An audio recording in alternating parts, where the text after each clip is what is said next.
What's going on, friends? It's Anton Daniels, and I gotta have a conversation with you guys about Tiege Hanley because you see how the sun is hitting me. This is no finesse, no makeup, no filters, no none of that. This is 100% Tiege Hanley.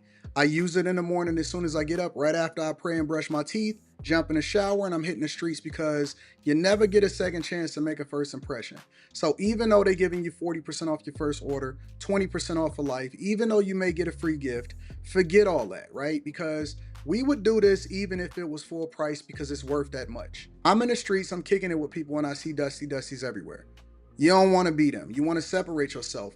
And the way that you separate yourself is self-care. Ladies get it for the fellas. Fellas don't wait for the ladies to get it for you. I'm about to hit the streets right now and I'm feeling confident. I'm feeling great. I mean, I already got confidence, but to have that extra boost of confidence, knowing that you've taken care of yourself and you set yourself apart from all of the rest of the sheep that's walking around making bad decisions on a daily basis.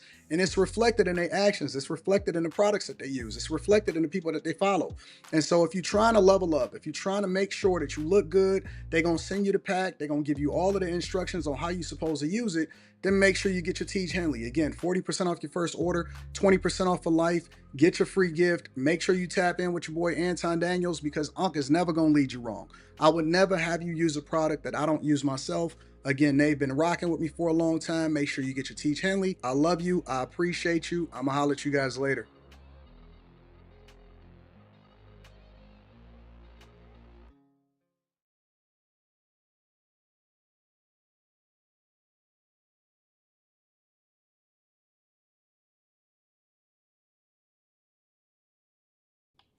What's going on is Anton from AntonDaniels.com. I appreciate you guys for continuing to rock with me.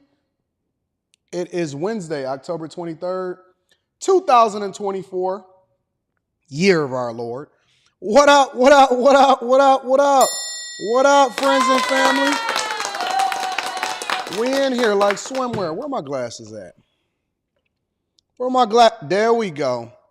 You know what ain't me without the Rolex and the glasses. What up, friends and family? Y'all ready to get started with the show? I appreciate y'all for continuing to hold me down.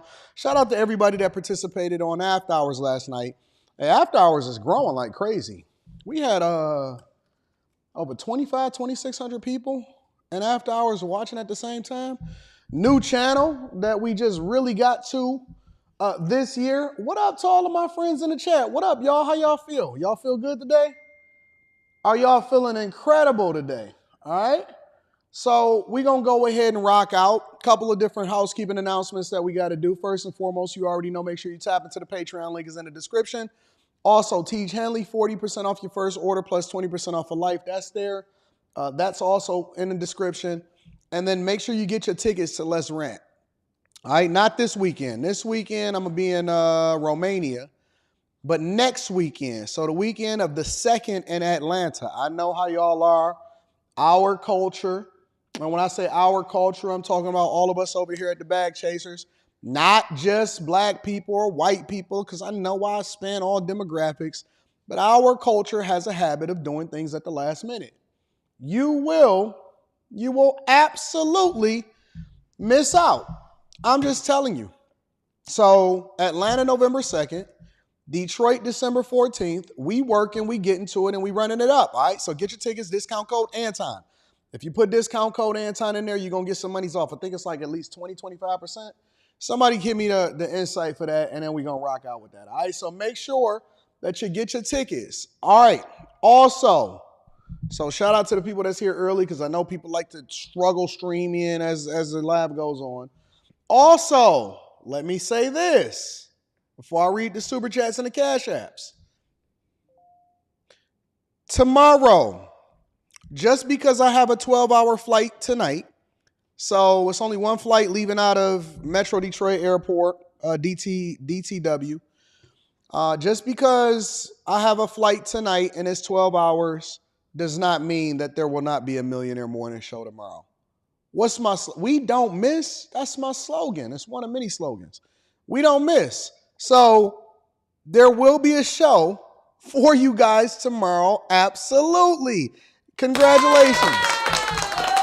That way you don't have to get thrown off your routine. You still going to be buckled up. 2 hours. We gonna rock out, maybe 2.5. I might give y'all some bonus content just because. But there will be a show tomorrow and there will be a show on Friday. Okay. So we're gonna be live streaming on Friday. You will have a show tomorrow. And that way you will still be able to get your laugh on. And we're gonna be able to rock out and we're gonna get to it. All right. So expect to get a show tomorrow. We don't miss. I don't care if I'm out the country. I don't care what's going on. You will have shows. We will be live streaming straight from Bucharest and Romania on Friday, and we gonna get it. All right. So just want to let y'all know that. Let me go ahead and acknowledge some of the people. Diamato Cooper, shout out to Diamato Cooper, says for coffee. Thank you for giving me a little bit of coffee money. Thank you, Diamato. Tommy Jean, what up, Tommy Jean? Tommy Jean is in the building. Shout out to Tommy Jean. I appreciate you for the 10 ball. Thank you, thank you, thank you. ESDC is in the building. Shout out to ESDC. I appreciate you. Ryan Johns, thank you. I appreciate you, Ryan Johns. Robert Chapman, I appreciate you also. And Mike That Dude. What up, Mike That Dude? Read a couple of the super chats before we get into it. Check out Zomi, SU7 for CEO drives and loves it. Listen, I am not buying any car that is Chinese. I can tell you that right now. I am American first. I do like my foreigns right along with my domestics. But when it comes to Chinese vehicles, I am not going to be buying a Chinese vehicle. That's just what I'm on. I'll go and look at the video. You know I like to watch videos of cars and stuff, but I'm not going to be doing it. Good morning, Anton. I'm one of Amira's mods. She asked me to reach out and let you know she wants to speak with you. Okay, Amira know how to get in touch with me. Amira has my number. What are y'all talking about? Mr. Anton Daniels at the Millionaire Morning Show. Good morning. What up, P. Shank? What up, baby? Luis Ramirez says, is getting rid of property taxes a realistic goal? Not unless you want to be homeless or you want to be a renter. Is getting rid of property taxes a realistic goal? No. Expect to pay property taxes for the rest of your life. That's just one of the finesses from the government. Time Dog, please tell me you saw Lord Trump cook the Breakfast Club. It wasn't even fair. Yes, that will be reviewed on the show for tomorrow, so we're going to get there. I am Annie Marie says, what up, though? I got the super sticker for you. Thank you, Annie Marie. Thank you for holding me down. All right, y'all ready to go ahead and get started with the show? Buckle up for the next 2 hours. Is me and you. It's going to be me and you for the next 2 hours. All right? Y'all ready? Thank you for all of the cash apps and the super chats. I will continue to read those throughout the show. Azriel says, I love my Toyota. That is Japanese. That is not a Chinese vehicle. Acura is a Japanese company. The Honda's luxury division, Toyota, Lexus, all of those are Japanese automakers. If you look at Hyundai and Kia, those are Korean automakers. If you look at Mercedes and German automakers, Ferrari, Italian automakers, but I always keep at least one domestic for every foreign automaker or foreign car that I own. But I will also tell you that there's just Chinese cars. I'm not going to be able to buy a Chinese car. All right? Never going to be able to buy a Chinese car. Yes, I did see Eminem Obama. We're going to talk about that. So let me give you all a little bit of a preview of what we're going to talk about today. All right, so we got to bring Nathan Wade to the front of the congregation. The Archdiocese, the Catholic Church, looks like they had an $880 million settlement over little boys. We'll get there. We'll get there. Kamala Harris did an interview on NBC, I believe. Nathan Wade, Kamala Harris, Barack Obama. He was over here in Detroit rapping to Eminem. Lose yourself in the music the moment. Don't it? You better never let it go. I said, what is he doing? I seen Obama rapping. We going to get there. We going to talk about it. We got a lot to go over today. So, yes, man, yes. Y'all, buckle up, buckle up. The first things first is Quick Hits, though.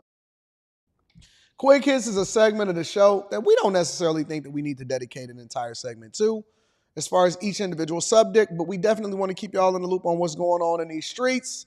All right, first things first, the Archdiocese of LA reached an $880 million settlement over little boys. Check it out.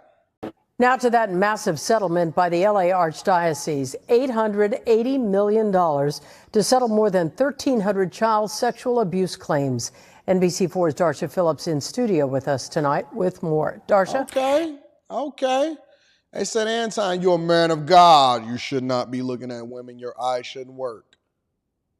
You's a lie. My eyes do work, and I'm still a man of God. Two things can be true at the same time. I see you, baby. Now, Colleen, this is a historic settlement made possible by legislation in Sacramento that allowed victims of clergy abuse a 3-year window to file claims that were outside the current statute of limitations. Some of these victims are now elderly and are finally getting some measure of healing from abuse that has marked most of their lives.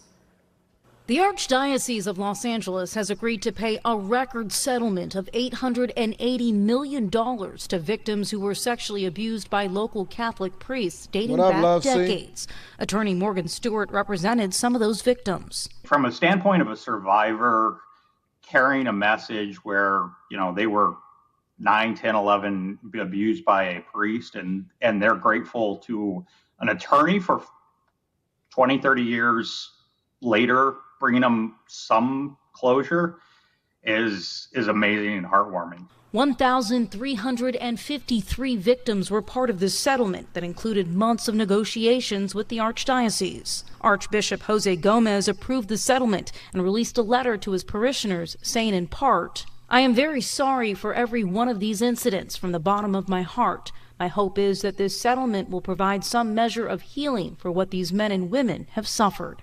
More than 300 priests who worked in the LA Archdiocese over the last several decades have been accused of sexually abusing minors. Do people automatically, by default, associate a priest, a Catholic priest, with being a predator now? Because even though I'm not Catholic, but I did go to a middle school that was Catholic, and we had to go to Mass, I never seen any... I don't think that there was any priest in there that was sassy. They didn't look sassy to me.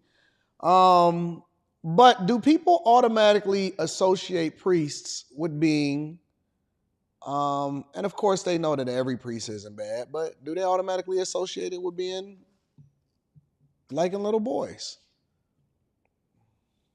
Including Father Michael Baker, who later served time in state prison. Michael Baker was a priest, notorious, sent away, brought back in, put back into ministry despite the knowledge that he was a risk to parishioners. Today, the Archdiocese says it has implemented safeguard programs to prevent such abuses from happening. We train every adult who is going to be in ministry with children or have supervision of children, whether they're an employee or they're a volunteer. And created a victims assistance coordinator, so people who have suffered abuse in the church have someone to turn to. Look, man, I don't even want to work with kids. Women send me messages all the time. Now, I don't know if that's just y'all trying to get in my pants or what, saying, yeah, man, my son, he need a strong man in his life. I said, baby girl. Anton from AntonDaniels.com has to make sure that he don't even put himself in a position to be looking crazy out here in these streets. I can't be out here being a step baby daddy / mentor to your son in real life. You're going to have to book a coaching call. But I don't want to work with no kids, man. Not that I'm not related to. If it ain't my nephews or nieces or cousins of some sort, I don't want to be, listen, I don't want to be, I can't. I believe that children are the future, but I can't work with your kid. I don't want to be associated. I don't even like your kid as much as you like your kid. That's your job. Where his daddy at?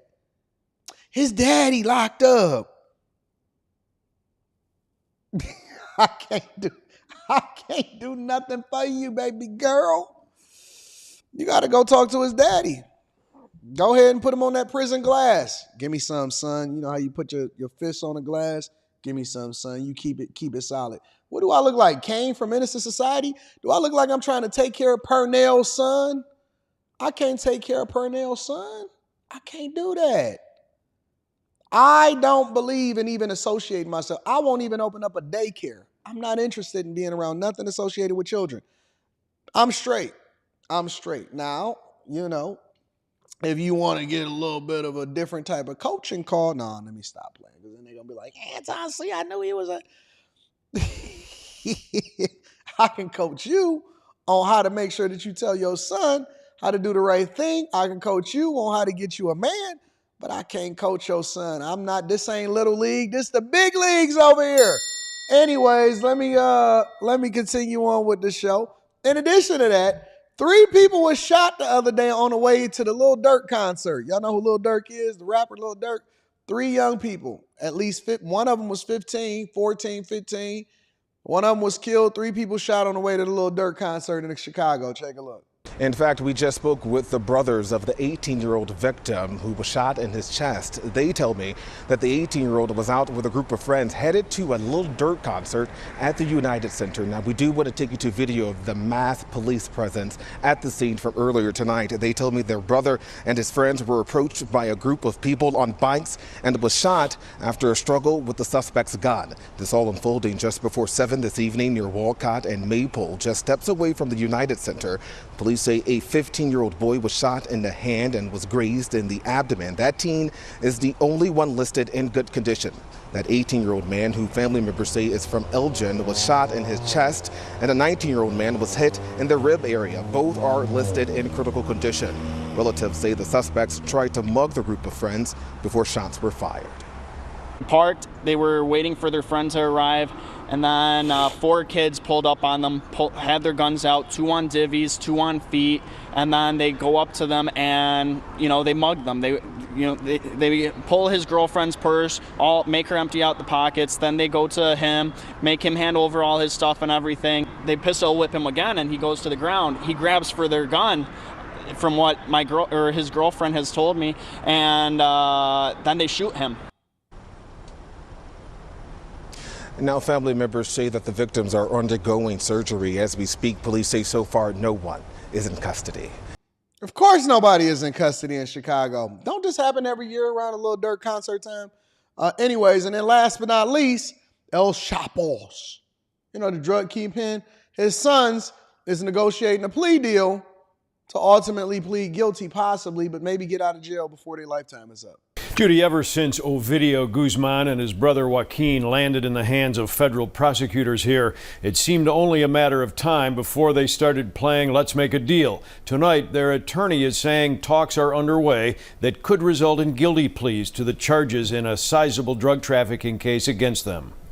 There's a myriad of possibilities in a situation like this. After months of denying that there were plans for plea agreements, tonight New York-based attorney Jeffrey Lichtman says 2 Los Chapitos, these sons of Sinaloa cartel kingpin El Chapo, would like to plead guilty if their deals are right. During a routine court hearing here at the Dirksen Federal Building Monday, Lichtman and prosecutors acknowledged plea talks are underway. Only Ovidio Guzman was in court, but Lichtman says he'd like to see Chapo's son Joaquin also negotiate a deal with prosecutors. Although I represent both brothers, it doesn't change the fact that they individually have their own cases. So this isn't a package deal in terms of one doing one and one doing the other. I'd like them to do the same thing, have the same result, but the government views them differently. Lichtman tonight insists there are no discussions about the brothers cooperating with prosecutors, but he was asked if cooperating is a possibility. And there's a possibility that I could wake up tomorrow morning and be 6'11" and be playing center for the Knicks. That's a possibility too. It doesn't mean that it's going to happen. Former federal prosecutor in Chicago and chief ABC 7 legal analyst Gil Sofer tonight says there is a wide range of cooperation, from agreeing to discuss a plea deal to testifying against cartel associates. There's no question that true cooperation will result in a more lenient approach by the government to the defense. But is it fair to say that at the very least, when you're negotiating a plea deal, the defendant has to make admissions of guilt in order for a judge to accept it? Yeah, there's no question. A plea deal, if it goes to an agreement, means that the defendant will be acknowledging guilt. Are we ever going to solve for the drug crisis that's in this country?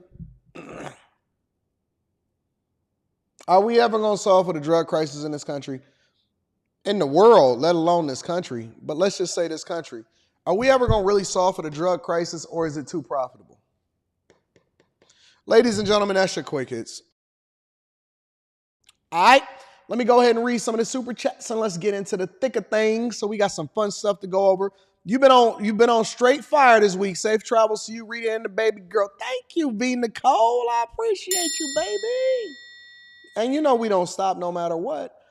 Billy Goat Gruff says, I have $1,000 to invest. Where should it go? Paying off your debt. Paying off your debt. And if you just so happen to start, you completely debt free, you lowered your lifestyle, you now can start pouring into yourself. I would advise people to start getting into the S&P 500, open up a brokerage account. You're not going to get rich quick. You got to get rich slow. And go with maybe SPY. It usually beats most people. But $1,000, that's the starting point, big dog. What up, AD? Did you see M support Harris yesterday? We gonna go over it. I'll get there.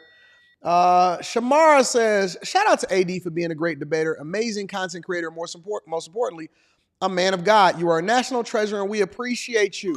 Thank you, Shamara. I'd like to think of myself as having the ability to debate effectively. Autumn Fight Club nights. Chris Cunningham says, Anton, I went to vote early yesterday for Trump, and this random black guy said, I'm voting for Trump. I got kids. I said, me too. Blacks for Trump. Shout out to my Trump supporters. Night J says, I was raised Catholic. I know altar boys who call their friends just to make sure there weren't a victim. He was concerned. He blocked it out. Interesting. Forsaken Archive says, I'm not a reparations guy, but if the Catholic Church is paying out victims, and it's insane that they got that amount of money, like $1 billion, right? Over $1 billion just to dish out. Dashiki from Don't Be a Menace. Now, children, what do you say when you need a nice man? Are you my daddy? Nope.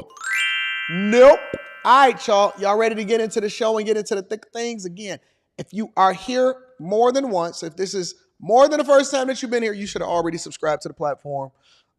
Your reasonable service and your admission fee is a like for the algorithm. Make sure you get your tickets to the show. That link is in the description as well as pinned to the top of the chat, and tap into the Patreon link is in the description also.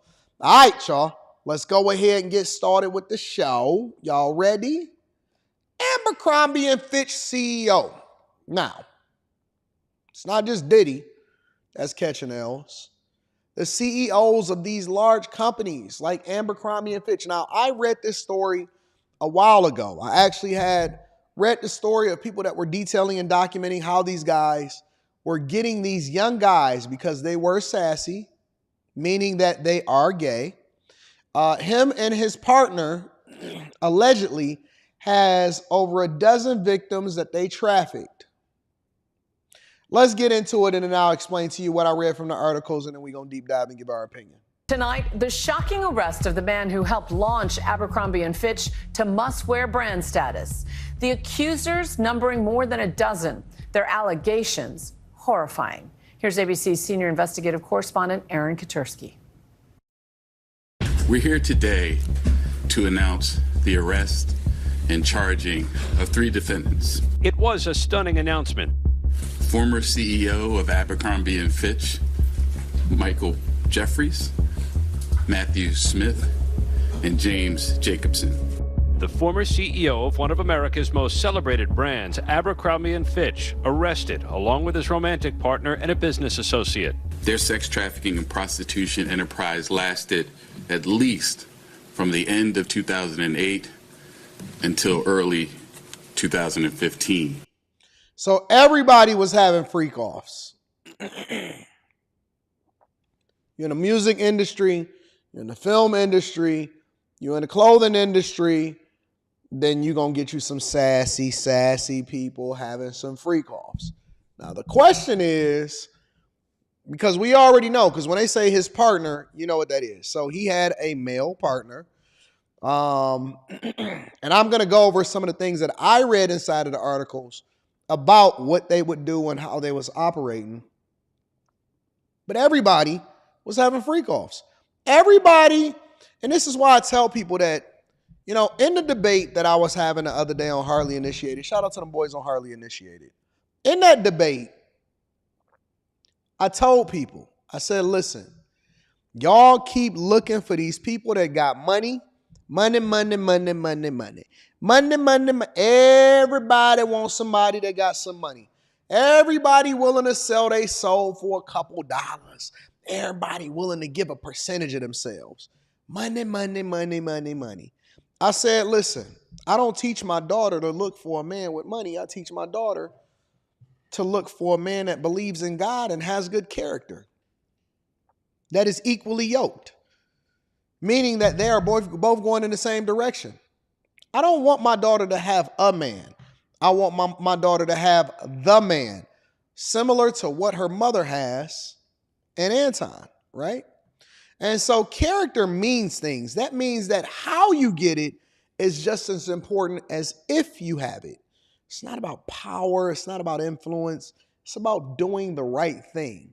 I personally, because I know, and see, thank God that I'm not broke, but I'd rather be broke and righteous, even though I think that poverty is demonic, because it causes you to do things that you otherwise wouldn't have to do. I'd rather not have resources and be regular and have my righteousness and my booty hole, because I don't want nobody touching my booty hole, than being rich and demonic and a part of the industry. I don't want to be friends with everybody. I'm not interested in being friends with everybody. I almost believe that God has turned my heart against being industry peoples. And don't get me wrong, I got some really good friends, some really good celebrity friends, but they're really good people. And I'm not interested in networking in the same way that other people network. I don't need to go to the IT event. I am it when I arrive at whatever event that I go to. My fun is whatever it is that I'm a part of. I can have fun on a road trip, or I can have fun on a private plane. I can have fun at a bodega, or I can have a fun at a Michelin star restaurant and hotel. No matter where I'm at, I'm me. Don't matter if I got a regular t-shirt on that costs $5 or some shirt that costs $1,500. It don't matter. I bought it because I liked it, not because of the price. Now, thank God I don't have to start the budget in the same way, because I've been through that. I've lived that. And so I work hard and now I'm rewarded as a result of it. But money don't make you a better person. It just gives you more access to do the things that you normally wouldn't have access to do. Let's see what they got into. They spent millions of dollars on a massive infrastructure to support this operation and maintain its secrecy. Jeffries, who stepped down from Abercrombie in 2014, is accused by law enforcement of using his power and wealth to traffic and sexually exploit more than a dozen young men around the world. Look at that man. Look at this man. Look at the man at the bottom of the screen right here. Look at this man. That is the face of a demon. Demons is running all on him. Spirits is running all through him. At some point, your face started to get disfigured. That's not just old age. That comes from being the bottom. That's not just from old age. That comes from being the bottom.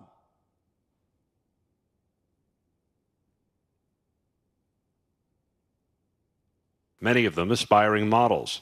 The 16-count indictment includes charges of sex trafficking and prostitution. At the heart of the case, the allegations of 15 John Does.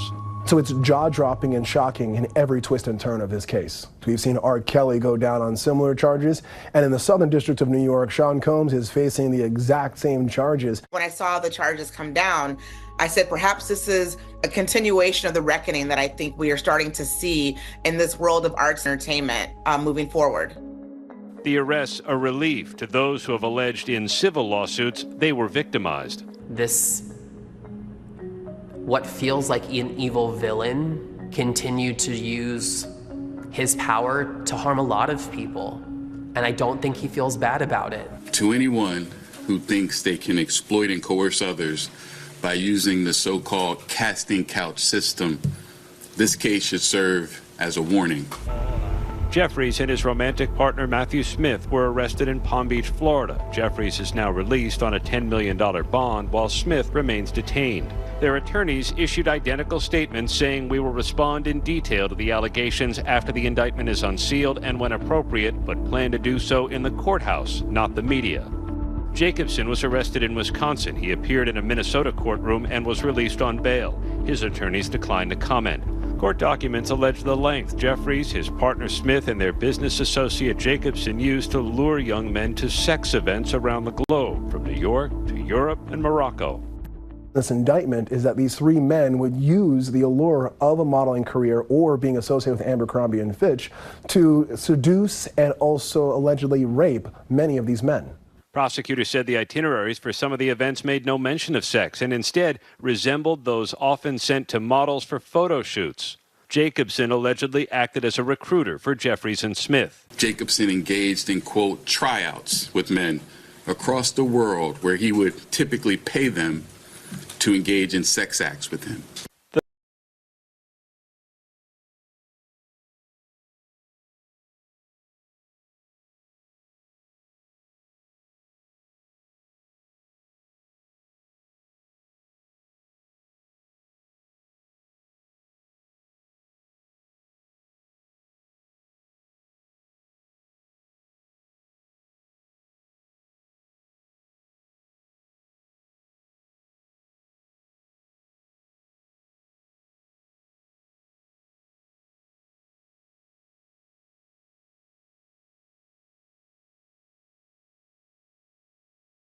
I'm sorry, I'm muted. Thank y'all for letting me know. All right, so I'm going to have a little bit of a different of opinion.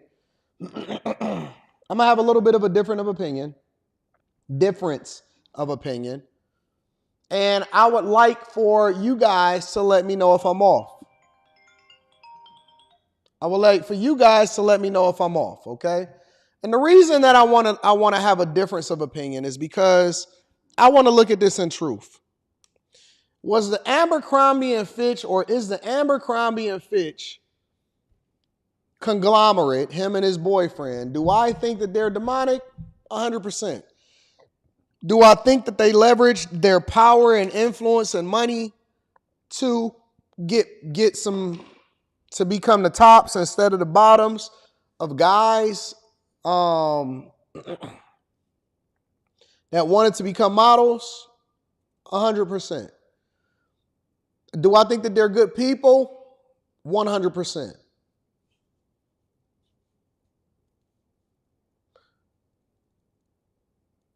I don't understand sex trafficking. I don't. It's an interesting concept, but it's such a broad stick. It reaches far and wide. Because where we believe that something is wrong doesn't make it illegal. Everything that I read about these guys, because I studied it and I've been watching this whole case and I didn't want to report on it unless they got arrested.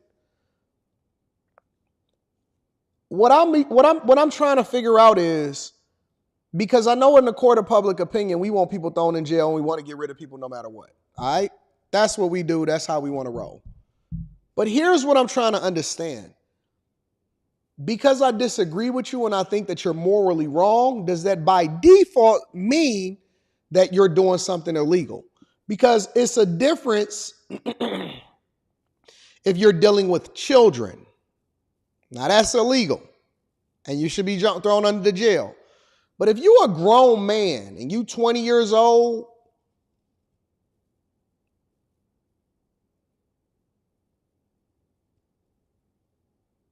are you just doing something morally wrong according to my belief system? Or are you doing something illegal? Because it seems like what's happening is that they're putting a blanket statement of what sex trafficking is on people based off of influence, power, and money, and not based off of people's individual decisions to do something or not do something for themselves. If you are look, at 19, 20 years old, 21 years old, 22 years old, I don't care how much money you have. Ain't nobody in this world that can sit here and tell me, hey man, bust it open for a real one. Never, ever, under no circumstances. At what point do you have to take responsibility for yourself? And if that's the case, are we then now building a case or setting a precedence for men with money? Because, they say, some women say men lead with money, or men with power have to be more careful with who they get into a relationship with, because it's easy to accuse them of being able to leverage their power and influence to convince you to do something that you didn't want to do. But you're grown. And in this case, these were grown men. So if they were underage, this is closed shut. Now, we can say that they nasty, we can say that they demonic, we can say that they don't have our belief system, but in the court of public opinion, that's much different, or maybe it's not much different than the court of law anymore, because it seems like people are leveraging power, money, and influence, which then is why I tell people that they need to develop the character and have big discipline, because you ain't trying to go to jail over, we don't know if these dudes is telling the truth or not. These are accusations. These are people that's saying that something happens, but what evidence do we have to convict them? So what I'm asking myself when I see these things and I'm looking at the details, and the reasons why I like to read the court documents is because I'm trying to figure out, are they just nasty? Or is this actual sex trafficking? Can you sex traffic a grown man that gets on a plane himself, that don't have a gun to his head? I don't know. This is all new. I haven't been privy to understanding what freak offs are like in the industry, because I'm not a part of the industry. But let's continue. The federal indictment alleges that prior to sex events, the John Does were physically groomed, including at times shaving men's genitals without advance notice. What do you mean you shaving my genitals without advance notice? I don't care how much. Listen, advance notice is you saying, hey man, I'm about to shave it. No. You know what? Where the plane at? Put me on the plane right now. If you touch me, dog, it's gonna be war in this room. What do you mean? I didn't know that I was about to get my genitals shaved. What is, am I off? Hey, anybody in this chat right now, y'all let me know. Am I off in that you would pretty much figure out what's going on once they say, hey man, we got to put you through the test and we got to shave your genitals? What you mean you about to shave my genitals? Who's shaving them? Who? You? Man, if you don't get your hands up off me. At what point do we also say, hey man, you decided that you wanted to get on the casting couch? You knew what you was doing. You was trading in butt for influence and power and money and an opportunity to be in a magazine. Can't no man tell me that you go, man, what? Man, when I was 11, 12 years old, man, where the rocks at? Where the sticks at? Everybody going night tonight. At 11, 12, 13, 14 years old, you couldn't convince me. You telling me these grown men went in there and said, oh man, I needed advance notice that I was going to get my genitals shaved. Man, get the hell out of here, bro.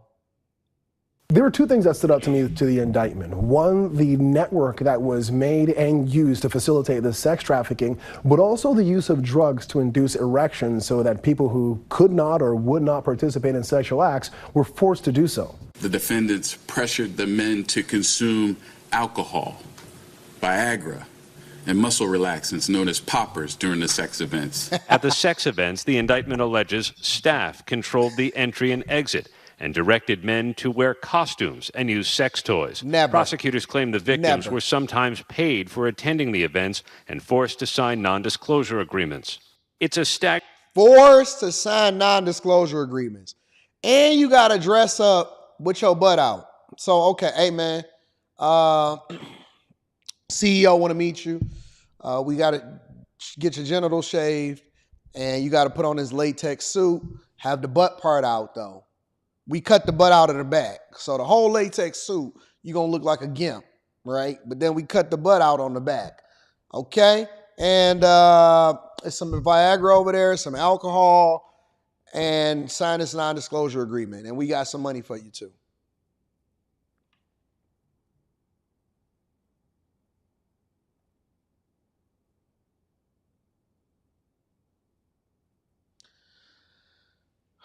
I'm confused. I am confused personally. Nobody in the world can pay me to force me to get the hell out of here, bro.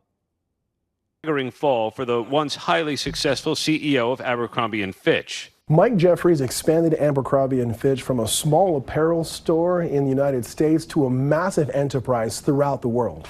Jeffries helped turn the brand into a cultural phenomenon. In the mid to late 90s specifically, Abercrombie & Fitch was everywhere. It was very much giving coastal prep boy energy, very preppy, very country clubby, very much the moment.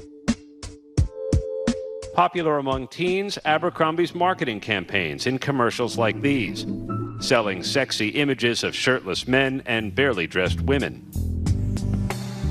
Going viral before the word viral was part of the lexicon, and sparking controversy too. The boundaries were absolutely pushed about what was socially acceptable at that time to get this attention. So what you saw in these advertisements a lot of times were a lack of clothing. It's a clothing brand, but you didn't see a lot of clothing. The Abercrombie look immortalized in songs like LFO's 1999 hit Summer Girls.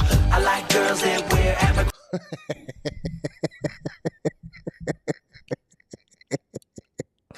Come on, man. In our music, to the way that people dress and the way that people acted. Some of the models became Hollywood heavyweights: Channing Tatum, Ashton Kutcher, Jennifer Lawrence, Olivia Wilde, and Heidi Klum. For an aspiring model. So they wanted to be like their idols. Yeah, you want to be like Ashton Kutcher. You want to be like all of these people, okay? Wasn't that other guy just in Deadpool? What was the name of him? That's the way that people acted. Some of the models. Yeah, Channing Tatum.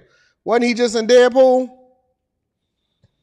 He just did, what did he do? Magic Mike or something like that? Didn't he just do a movie a couple years ago, Magic Mike?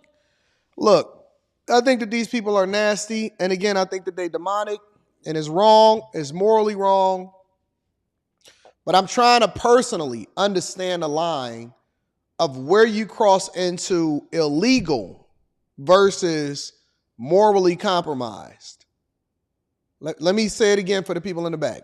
I'm trying to understand where you cross the line from it being illegal to being, or from it going from morally compromised into being illegal. That's what I'm trying to understand. If you are a grown man, at what point do you take responsibility for whether or not you put on some, in the name of the person, I just said it in the chat, your butt out, the buttless chaps. Hey man, put these blue jeans on, they just ain't got no butt in the back of it. What? What you mean my blue jeans ain't got no butt in the back of it? Start looking back like, it's cold back there. Don't worry about it. We're going to give you some money. There's some stuff over there on the table. Just walk in, but walk in backwards. What? What do you mean? I'm confused. I'm personally confused. I know it may be some other people that may be just as confused as me, but I'm trying to understand where the line crosses. Is it just because you money, power, and influence? Because then we'll have some more clarity as guys get rich and they like assless chaps. All right. Let's continue on with the show. Let me read a few of the super chats. Maybe the super chats can give me a little bit of insight that I know. Hold on, let me see something. Oh, people feeling some type of way. Forsaken Archive says, it's funny how they fought so hard for the sexual revolution. Now they locking everybody up. It was a setup. Now you wearing buttless chaps. Romans 1 through 26 and 27, 1 Corinthians 6 through 9 and 10, and 1 Timothy 1 and 10. I can't look all of that up right now. I'm sorry, big dog, but I appreciate it. Y'all go and read that. Shout out to Magnetar. Smooth Artist says, gotta help homies out sometimes, no Diddy. Trav, 3,000, thank you for the super chat. I appreciate you. Ray says, gal with the razor. Hey, man, Hey, move that razor away, bro. What you doing? Get that razor out your hand. Presidential says, I hate that we pretend grown adults don't have agency over themselves no matter how much money is involved. Agreed. I ride for my homies. No Diddy. Bunny hopping around like, like Meek Mill. Pookie's friend Ray Ray says, I'm pretty sure that CEO went viral in the late 2000s for saying he wouldn't make clothing for fat chicks. I don't know. I don't follow the Abercrombie and Fitch CEO. Shout out to Trav. I appreciate you for holding us down. J Dubs says, how you look showing up in a Batman costume with your cheeks out? You can't fight crime like that. Cheeks gonna be cold, you know. I'm not shaking people's hands anymore. I'm done. Too late. Too late. You already got cooties. Make sure y'all hit a like for the algorithm, subscribe to the channel, and turn on your notifications. All right, so Nathan Wade, Fawny Willis. And my question is, shout out to J Ben, I'm going to read that super chat shortly. My question is, do you guys believe in your heart? Do you guys believe in your heart? Hold on, what happened to my camera right there? Why my camera disappear? All right, there we go. Do you guys believe in your heart that this administration, my mute button is undefeated, I'm going to get it together one day, Jeremy Rogers, that this administration is corrupt? That this administration is corrupt. So corrupt, in fact, that they are willing to put their lives, their political careers on the line in order to have some form of election interference. Check it out. Look at me. Check it out, y'all.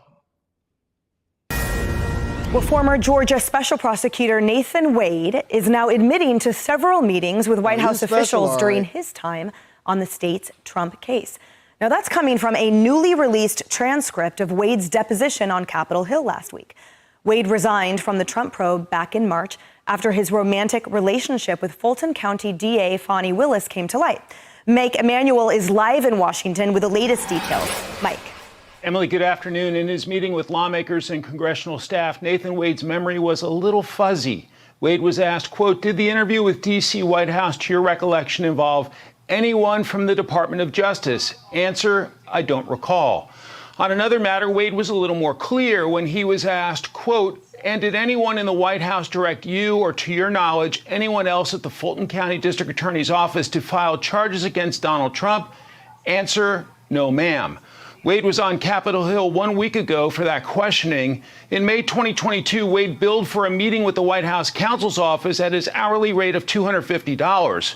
But when asked about it, Wade could not detail the purpose of the meeting. Wade used some version of I don't recall more than 30 times when questioned by lawmakers and staff during closed-door testimony. The House Judiciary Chairman says Wade's 2022 visit to Washington sounds very political.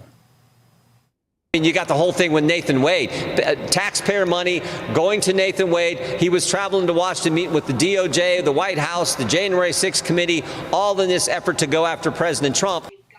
Wade left the Trump case due to his romantic relationship with Fulton County DA Fawny Willis. Willis warned Wade against revealing case details to lawmakers, noting the risk of harming ongoing legal proceedings. The newly released transcript says Wade met with Biden administration staff on at least 2 occasions during the Fawny Willis probe into former President Trump. Emily? Mike, thank you. Harris, what are voters? I want to share something with you guys really quickly because you know I remember this. And before everybody started getting on this train of, you know, really getting involved because they have to gear up for election season and stuff like that, I want to share something with you guys really quickly. This was back months and months and months ago, right? And it was just swept under the rug. And now that all of this is starting to come back out, there is a White House log. This is public information. This is not something that I'm making up. This is not my opinion. Fawny Willis is right there. Fawny Willis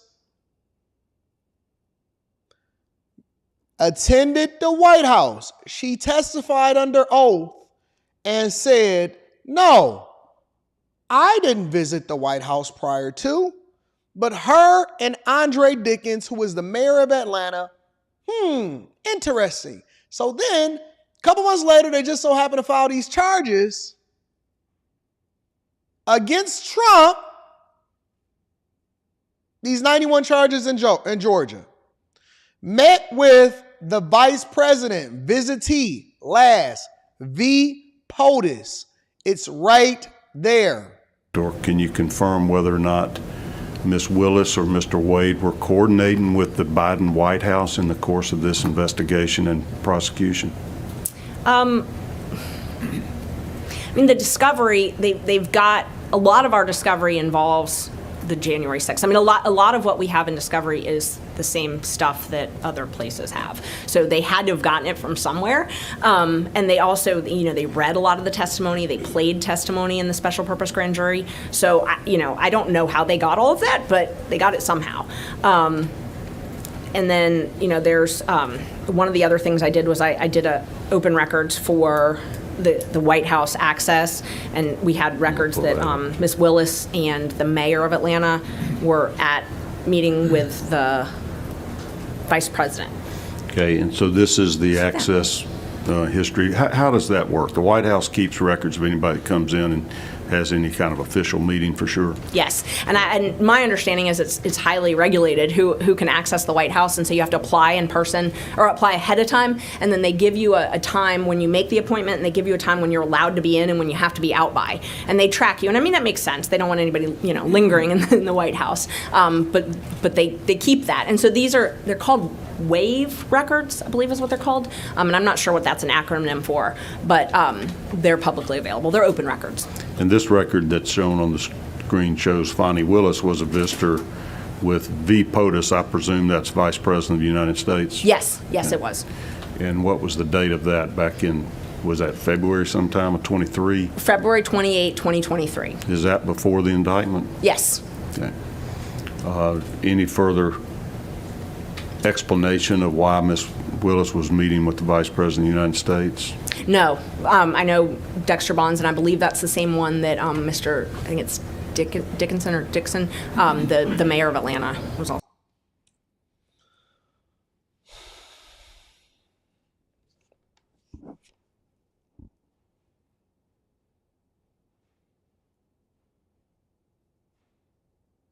Why would the mayor of Atlanta and the Fulton County District Attorney be meeting at the White House on a side lawn? Why would they fly up there to meet with the VP, the Vice President of the United States of America, who just happened to be Kamala Harris, on the side lawn in a tent? That's where it say the room is at. On the side lawn in a tent.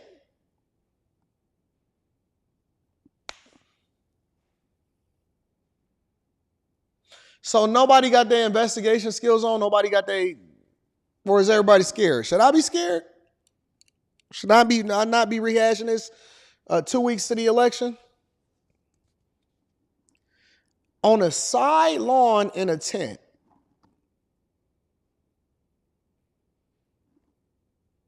That's what the logs say. That's what the public information logs say. Prior to filing charges, these wild charges against Trump in Georgia. Now Nathan Wade is under duress because we all know what happened with that. A lot of y'all not familiar with it? I don't know. Let me know. Now Nathan Wade is being subpoenaed, and now he's having to testify because somehow, some way, he met with the Department of Justice and he billed them $250 an hour, but he don't remember why he just so happened to be at the White House. I don't recall. Hey, why'd you meet with the Department? Why'd you go to the White House? I don't remember. I don't recall. What? Who don't know how they ended up at the White House and what the conversation was about? You don't know? You confused? You don't recall? Man, this stinks to high heaven. This stinks to high heaven. Honest to God. And for anybody to sit here and tell me that they can't follow along and understand what was going on, that's insane. Let's get back to it. To make of this? You know, it's interesting because they're both so very different, right?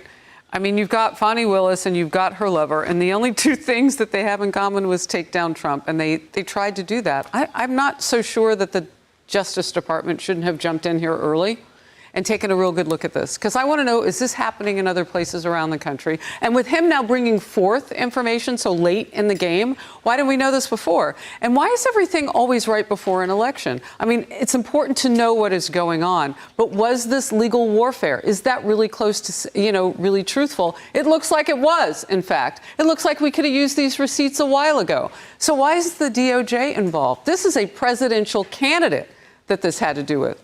Which, by the way, I mean, we wouldn't get that attention from the DOJ, but shouldn't somebody who's running for the country? So, Kayleigh, to Harris's point, we need answers, but frankly, none were revealed. That's the whole point. There weren't receipts. He says, I don't know why I was having these meetings at the White House. I billed for it, but I can't articulate why I was there. So the question is it incompetence?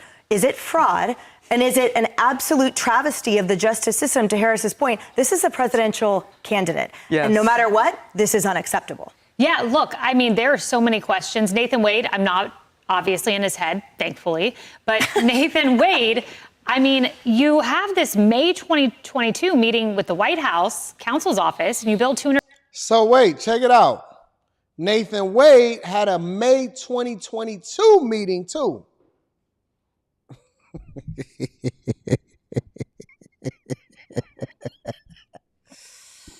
Oh, man. $150 per an hour, and you don't know what the meeting's about. You don't have a record of the meeting. I mean, you know this, Emily. In law, when you have billable hours, you write with some level of specificity what you did during the hour. It's not just trip to D.C., pay me X number of dollars. It's trip to D.C. to discuss X, Y, or Z. So he didn't keep any detailed notes, it seems. Then you go to November 2022, where he does not remember why he met with the White House. This is a local Georgia prosecutor. Mm-hmm. When you meet with the White House, let me tell you, I mean, I did it at the federal level when I was outside of the White House just working on the campaign. You remember why you meet with the White House. It's a huge deal. And for a local Georgia prosecutor, this is a massive deal. But his memory evades him. And I just remember his interview with Caitlin Collins, where a consultant had to step in and stop him from answering something. And they had to go confer to the side. And then he comes back. Not in his head, but I don't know why he doesn't have a memory of this. Your point about the billing, you know, Kennedy, there are that specificity is required for ethics reasons. So you do not just say meeting. You actually do have to, within 30 days, specify exactly to the 0.6 of a minute or the 0.6 of a quarter hour, what exactly were you doing? So that was a long time ago. Those notes were certainly reflected in those business accountings. We also know that now he had to take a racketeering class before joining the prosecution team. The caliber dealing with a presidential candidate, to me, seems shocking that you would pull in an attorney that needs a course on what to do. Well, and there were a couple issues here that struck me, and that was one, the fact that he had such a hard time with his memory, but he could remember down to the semicolon what he was talking about and those billable hours notes, but couldn't remember if he went to the White House. Like, I remember when I went to the White House, it was the summer before my senior year. I was a Girls Nation, and I was in the choir. And George H.W. Bush landed on Marine One and got out, and we all sang the Star Spangled Banner. It was one of the best memories of my entire childhood. So I remember that. He would remember that. And I worry that he has to go see Joe Biden's Alzheimer's specialist if he's having such a difficult time remembering these massive events in his career. And listen, this is how you know. If you ever want to find out whether or not people are biased, look at Eric D. All right? Look at Eric D., the chat villain. We love him now. We love him because he's one of us. He's still a part of the co-host of this show. But look at Eric D. And Eric D., instead of objectively being able to call out the BS when you see it on both sides, he can't. He can't hide his bias towards wanting Trump to lose versus holding this administration accountable for what is clearly, in my opinion, what I believe to be election interference and retaliation. So when she stands up on an interview, and we got her coming up next, when she stands up on an interview and she says, oh my God, he's going to be on a revenge tour. Why would he have to need revenge to you? Who does he need to get revenge about or to? What did you do to somebody that would then put them on a revenge tour? Interesting.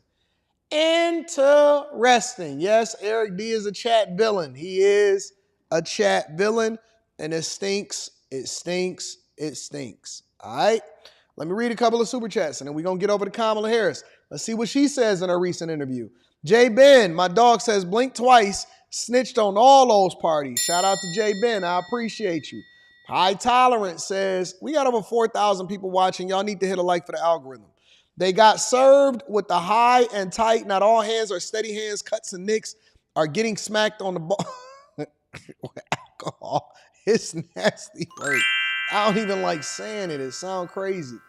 Henry McKinney says backdoor jeans is wild. It was Abercrombie and Fitch, right? Lisa M says, love your content. Keep the alpha male energy going. My patriot. Oh, my girl. Hey, Lisa. What up, Lisa? J. Ben says, Emily got them cooked and from scratch arms. We see her. Shout out to M. Forsaken Archive says that pop singer died from pink cocaine. We can blame this administration for that. Christopher Mayberry says, WAVES stands for Workers and Visitors Entry System. Turtle Island says, Uncle Ruckus, them dudes is guilty. Shout out to Turtle. I appreciate y'all. Make sure y'all hit a like for the algorithm, subscribe to the channel, and turn on your notifications. Well, speaking of people, well, not him, her. Now, I haven't seen this interview. It just popped up on my algorithm this morning. Nobody even sent it to me, so I'm not even sure if it's anything worth watching. But everything is worth watching, and we need to take into consideration if she's saying anything different than she's said before on the campaign trail in an interview, in a debate stage, or even with all of the smoke, or Charlemagne the God. So let's see if we can find any substance in this extended interview with NBC News from Cam. Thank you, Madam Vice President, for your time today. I'm glad to be with you. Thank you. We were just talking about the campaign trail yesterday and these key Rust Belt battlegrounds, as they call them, talking with undecided voters. You are reaching out that olive branch to these voters. You want to bring them on board. For them, for so many voters, we know that a huge issue for them is the economy. Right. It's the cost of living. I've been on the campaign trail. I hear that in the field again and again. You look at some of the numbers on this, and our new NBC News poll shows that more voters think that the Biden administration policies have hurt them rather than helped them. And I wonder, are the last 4 years an obstacle to you in this race?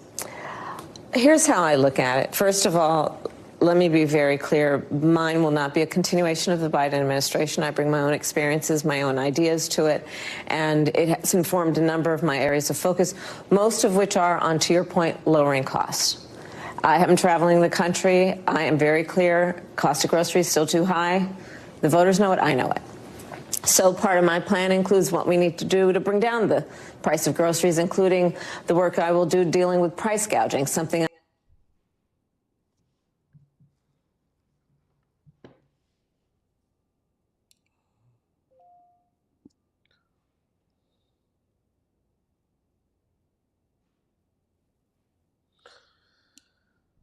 Let me put my predictive hat on.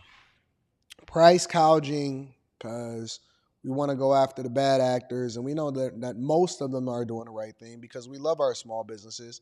And, you know, my mother's friend was a small business owner, and she ran a daycare because my mother bought a house when me and my sisters was teenagers, and so I love my small business owners. But that also includes my opportunity economy, most of which will go to business owners. So, of course, we want to take care of our small business owners because they're the backbone of our economy. And so we all know that $5,000 isn't enough to open up a small business. So we want to give tax credits of up to $50,000 for business owners. We also want to help people in their first year of having a child, to give them $6,000 for the child tax credit, to help with car seats and groceries and formula and food for the child. You know, that's what we want to do. So our opportunity economy is for everybody. It is to ensure that the American people could at some point buy a home, which is, you know, why at the end of my first term, we want to have 3 million new homes built. We want to incentivize builders to, build more homes. And so that's why we have a $25,000 down payment assistance for new home buyers. And so our opportunity economy is a plan for all. I dealt with when I was Attorney General, something I will deal with going forward. Cost of housing. You know, I'm speaking with people of every background in every area of the country, of every age.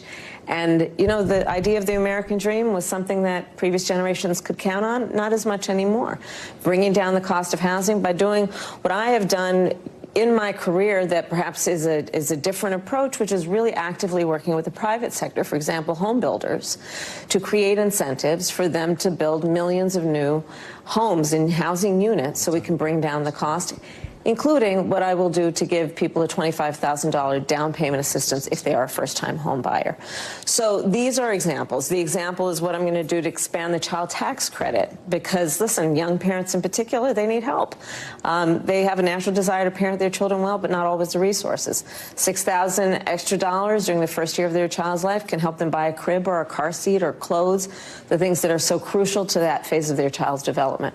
So my plans and my policies are really directed at exactly your point, doing what we must do to bring down the cost of living, but also to help people not just get by, but get ahead. And I'm proud to report to you that economists from Nobel laureates to Goldman Sachs have reviewed my economic plan versus Donald Trump's, and in comparison have found that my plans will strengthen America's economy. His plans will weaken America's economy. Then why do you think that's not landing with voters? Because in the numbers, it's the opposite. Former President Trump leads you on this issue. Well, when I'm out, this is why I'm going out to Wisconsin, Pennsylvania, and Michigan. Excuse me, just got in late this morning, actually. But going to 3 states yesterday, and I'm going to continue being on the road. I have to earn the vote. And it means sharing with folks my plan, but also offering them what objective analysts have shown to be the contrast between me and Donald Trump. My plans are focused on working people, the middle class, and what we must do to strengthen hardworking people to be able to do what they I wonder if she's going to mention the term opportunity economy. Dream and aspire to be able to do. His plans are about giving tax cuts, massive tax cuts, to billionaires and big corporations. His so-called plan for the economy, economists have estimated, will exacerbate inflation and invite a recession by the middle of next year. So there's a huge difference between he and I. Let me ask you about something that you said when you were running for president the last time around, back in 2019. At the time, you said that I was actually more thorough with her, explaining her plan, what we already knew it was going to be. Somehow these reporters, they got to rephrase the question. They got to redirect her. They got to hit her with something, ooh-op shebang, something new. Because we've heard all this. We've heard this 1,000 different times. 1,000 different times. The elephant in the room was whether the country was ready for a woman and a woman of color to be president. So let me ask you, as you sit here today, do you think the country is ready now for a woman and a woman of color to be president? Absolutely. Absolutely. And I am seeing that in terms of every walk of life of our country. You know, I think part of what is important in this election is really not only turning the page, but closing the page and the chapter on an era that suggests that Americans are divided. Have y'all noticed something? If you look at the bottom of your screen, it says 2155. 2155. What did I say? That every single time that she does an interview, they do not let her sit for longer than 25 minutes. 26 minutes tops. 25 minutes is the number. Her people, they have studied, they have trained her how to communicate long enough to word salad her way through to the end of the interview without it having too many hiccups. They do not let her sit for any longer than 25 minutes. That is the standard. That is the standard when it comes to Kamala Harris being able to do an interview. It is a strategic time. It works. It works. It works.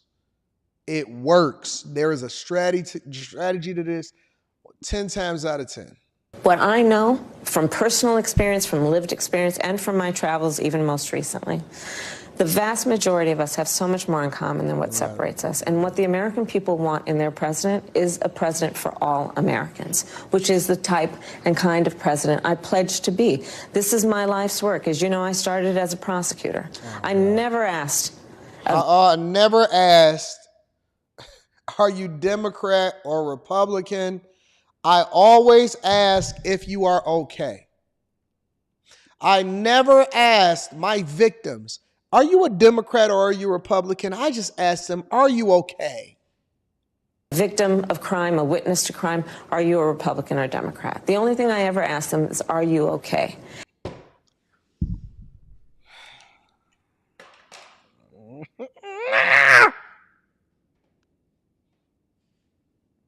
And that's what the American people want to know, regardless of their race, regardless of their gender or their age.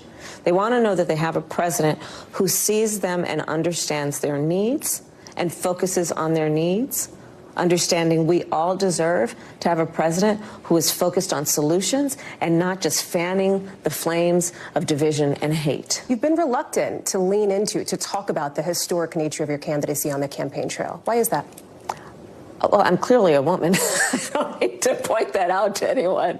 The point that most people really care about is, can you do the job? And do you have a plan to actually focus on them? I hear you on that. That is why I spend the majority of my time listening and then addressing the concerns, the challenges, the dreams, the ambitions, and the aspirations of the American people. They deserve to have a president who's focused on them, as opposed to a Donald Trump who's constantly focused on himself. I think that's part of why people are exhausted with Donald Trump and his approach, because it's all about himself and his personal grievances, and not about the American people, not about how are you going to help families, how are you going to help small businesses, how are you going to strengthen our economy.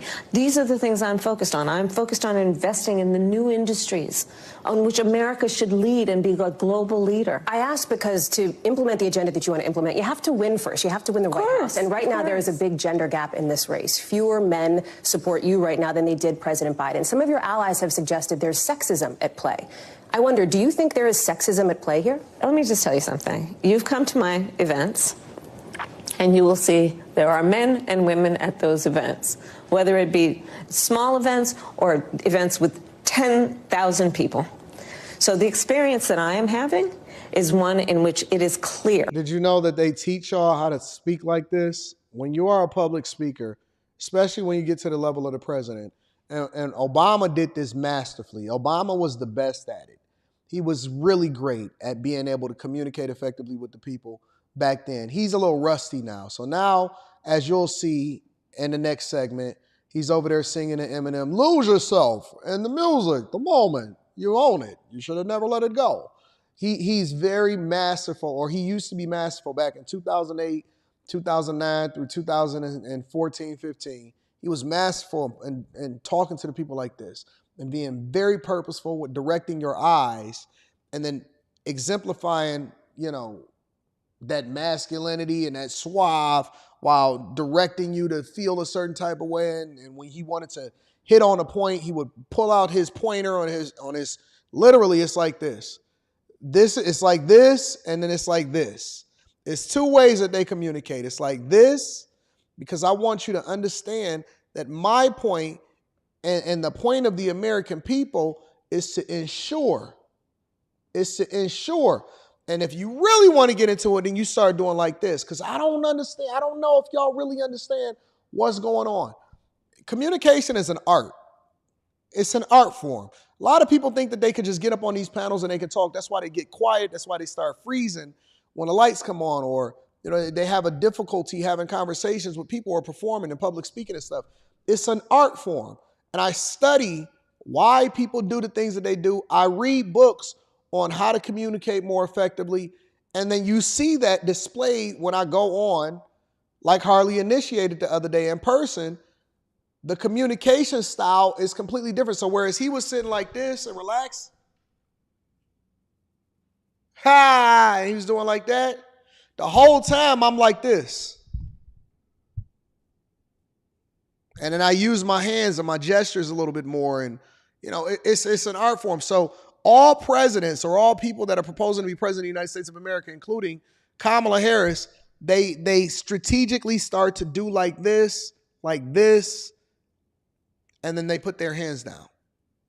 And then they do it like this, and then they do like this, and they talk. And so it's all strategic. They're taught how to do this. That regardless of someone's gender, they want to know that their president has a plan to lower cost, that their president has a plan to secure America in the context of our position around the world. They want a president of the United States who honors our military, who understands the importance of America's leadership around international rules and norms. And that is regardless of gender. So and that is how I will lead. Do you not see sexism as a factor in this race at all? I don't think of it that way. My challenge is the challenge of making sure I can talk with and listen to as many voters as possible and earn their vote. Look at her hands. I will never assume. Look how she breaks out. Anyone in our country should. I will listen to that way. My challenge is the challenge of making sure I can talk with and listen to as many voters as possible and earn their vote. Every time. Every single time. Go one hand, two hands, point, put your hands down. Okay? And I will never assume. I mean, that's more insightful than whatever it is that she's talking about right now. That anyone in our country should elect a leader based on their gender or their race. Instead, that leader needs to earn the vote based on substance and what they will do to address challenges and to inspire people to know that their aspirations and their ambitions can and will be achieved through the opportunity to do that. Some of those voters that I spoke with at some of the events yesterday, for example, talked about they were there to support you, but also your agenda when it comes to reproductive rights and abortion access. And you have cast this as a matter of literal life and death, as an urgent priority here. If you win, it is entirely possible that Congress will be controlled by Republicans. So what specific concessions would you be willing to make in order to get something done on abortion access as soon as possible? Well, first of all, look at what has happened since the Dobbs decision came down. A decision that is a direct result of the fact that Donald Trump hand-selected 3 members of the United States Supreme Court with the intention they would undo the protections of Roe. They did as he intended, and now in 20 states we have Trump abortion bans, which some make no exception for rape or incest, which criminalize health care providers in a state like Texas, prison for life for doctors and nurses if they provide reproductive care. And where we have seen this issue on the ballot. And let's be clear. When they say reproductive care, that means the elimination of babies, okay? So they like to put a sweet term on it, and it eliminates reproductive care. No, it doesn't eliminate reproductive care, because caring for something that you're producing is productive. You know what I'm saying? So it doesn't eliminate reproductive care. It eliminates the elimination of unwanted pregnancies. And it was funny because Carrie last night, and then Rita confirmed it also, that when they were growing up, they never seen, or every single woman that they've ever encountered as they grew up as women, every last one of them at some point had a deletion of a baby. And they were using it as a form of contraception. To your point about elections, from red states to blue states, when freedom is on the ballot, the American people vote for freedom, regardless of the party they are registered to vote with. We have seen that.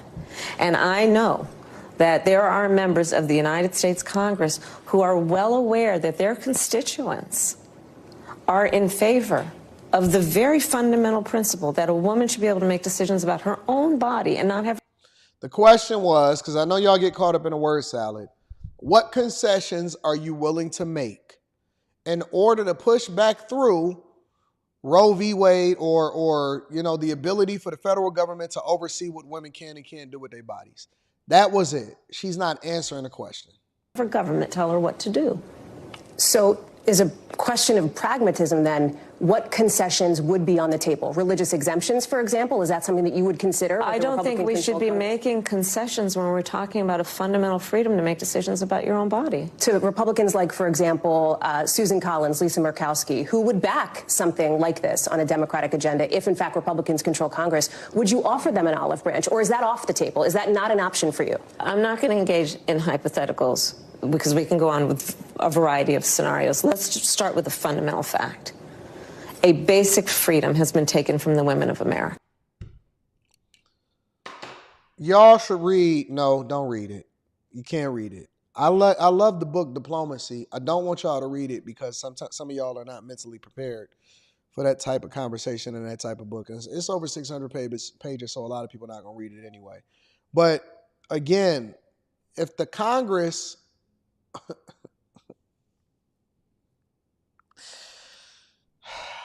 anybody that understands civics knows that she's not going to be able to get this through. Anybody that understands civics knows she will not be able to get this through. That's just a fact. So she can sit here and say, oh man, no, this is a fundamental right. This is a fundamental freedom. She's just not answering the question. The freedom to make decisions about their own body. And that cannot be negotiable, which is that we need to put back in the protections of Roe v. Wade. Oh, gotcha. And that is it. But what if you can't do that? What if you can't get that passed and you want to save lives in Florida and in Texas and in Georgia? What do you do? I'm not going to go down that rabbit hole with you right now.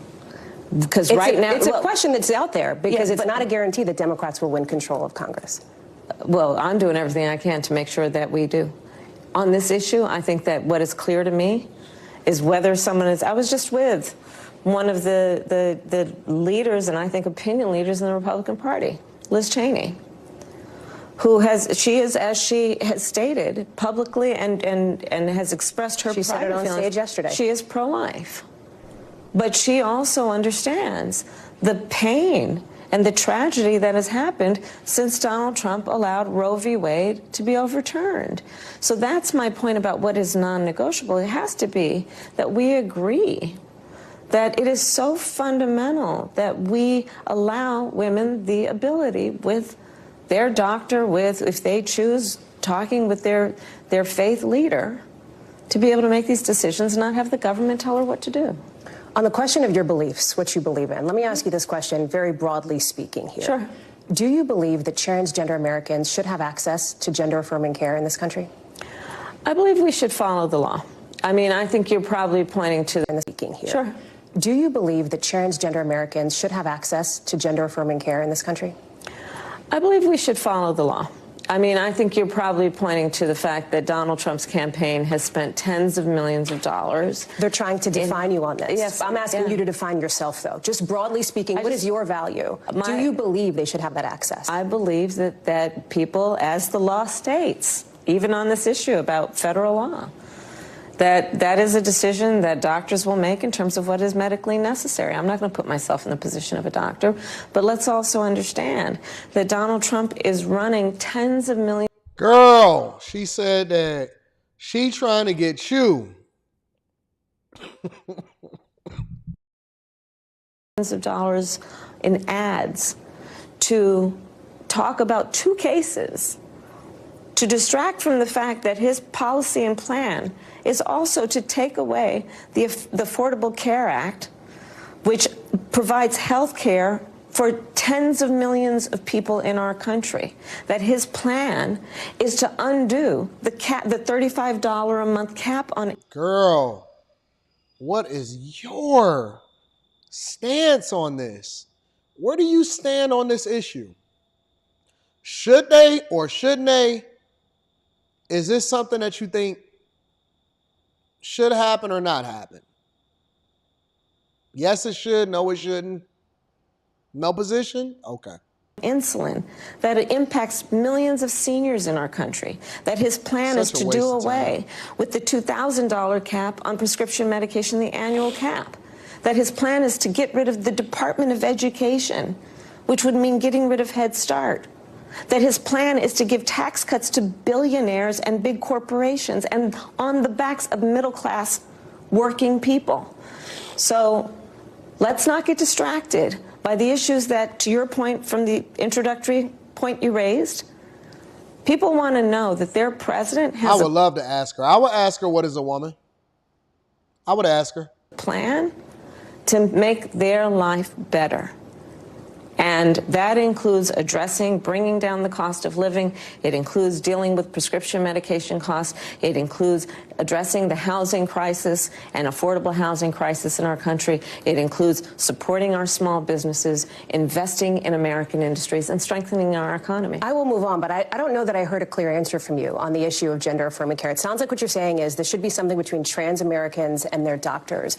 It feels like that's a long way from "we see you and we love you," which was your message to trans Americans in May. What do you want the LGBTQ plus community to know as they're looking for a full-throated backing from you for trans Americans? I believe that all people should be treated with dignity and respect. Period. And should not be vilified for who they are. And should not be bullied for who they are. And that is a true statement for me my entire career. And that has not changed. Part of the case that you're making to undecided voters and to these late deciding voters is not just the case for you, for what you would do. It's the case against former President Trump. And on that, we are sitting here 2 weeks away from election night. Last election, the former president came out on election night and declared victory before all the votes were counted. What is your plan if he does that again in 2 weeks? Well, let me say this. We've got 2 weeks to go. And I'm very much grounded in the present in terms of the task at hand, and we will deal with election night and the days after as they come, and we have the resources and the expertise and the focus on that as well. So you have teams ready to go? Is that what you're saying? Are you thinking about that as a possibility? Of course. This is a person, Donald Trump, who tried to undo a free and fair election, who still denies the will of the people, who incited a violent mob to... I wonder what Nathan Wade has to say about that when he was facing questioning. Interesting. Attacked the United States Capitol, and 140 law enforcement officers were attacked. Some were killed. This is a serious matter. The American people are, at this point, 2 weeks out, being presented with a very, very serious decision about what will be the future of our country. Then she's going to describe who Donald Trump is, and then who she's going to describe who she is. And it includes whether we are a country that values a president who respects their duty to uphold the Constitution of the United States. Donald Trump has said he would terminate the Constitution of the United States. The American people are being presented. Oh, my God. This fear-mongering. They say, oh, man, this fear-mongering from the left is crazy.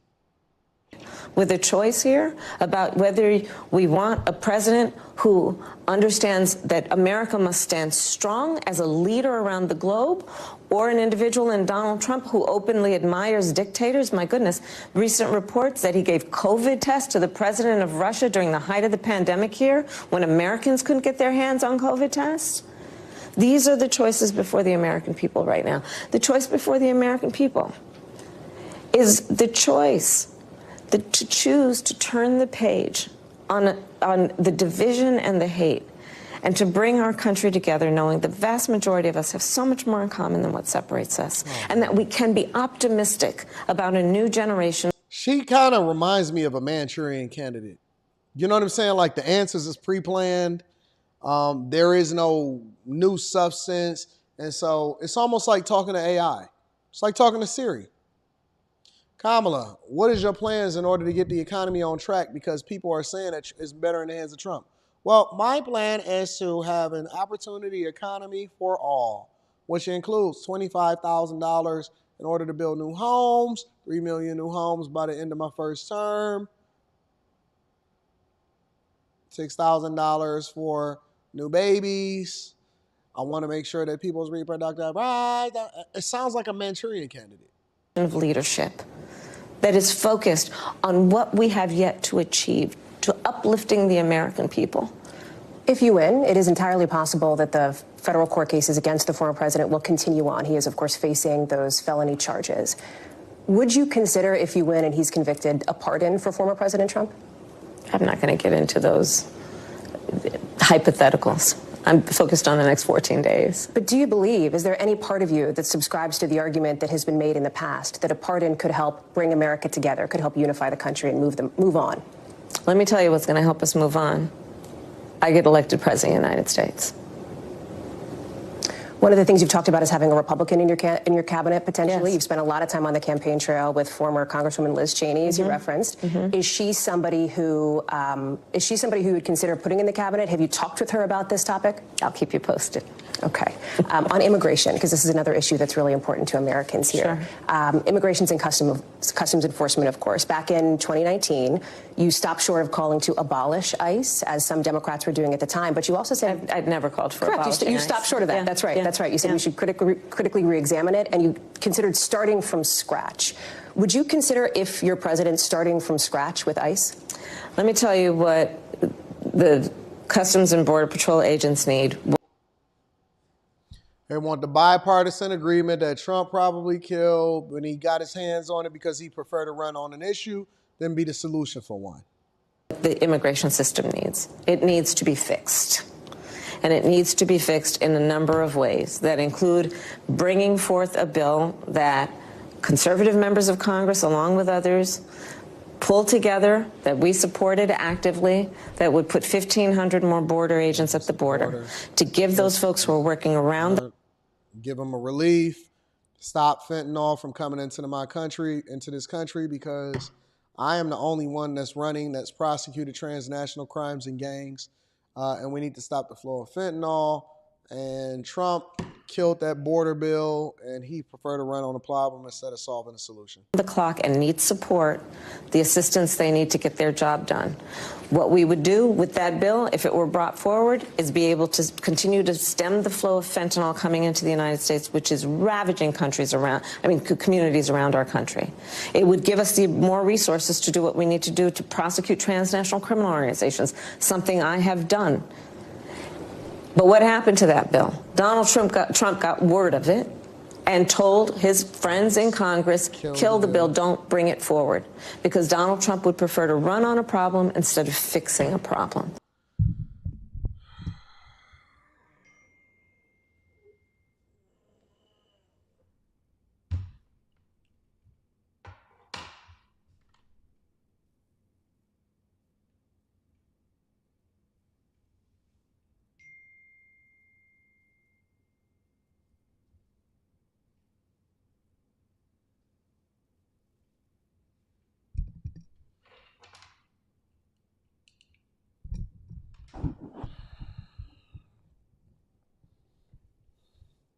And again, in this election, there are two very different choices.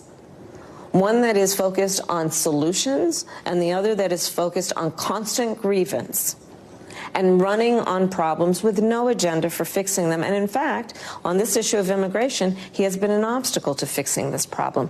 My proposal includes strengthening what we must do to ensure that we have an orderly and humane immigration system, and that we fix what has been broken for a long time. It has transcended administrations, and it needs to be fixed. You have made it clear that you believe this is a binary choice between you and Donald Trump. Those are the candidates on the ballot. There's only of course. two choices. Yes. And I know that Joe Biden is not on the ballot. I understand that. But the reason that you are at the top of the ticket is because he dropped out of this race. And so I want to ask you, and it was largely because of that debate performance back in June. You defended him in the days before and in the days after as you were campaigning for another 4 years for President Biden. Can you say that you were honest with the American people about what you saw in those moments with President Biden as you were with him again and again, repeatedly in that time?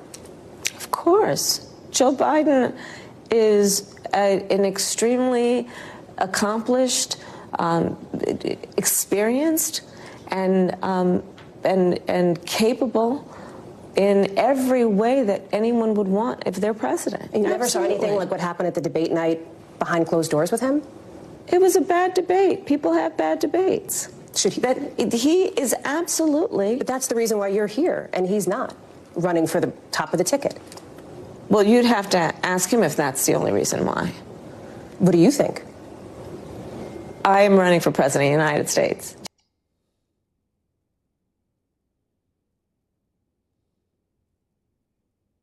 She don't want to be looked at as a DEI candidate.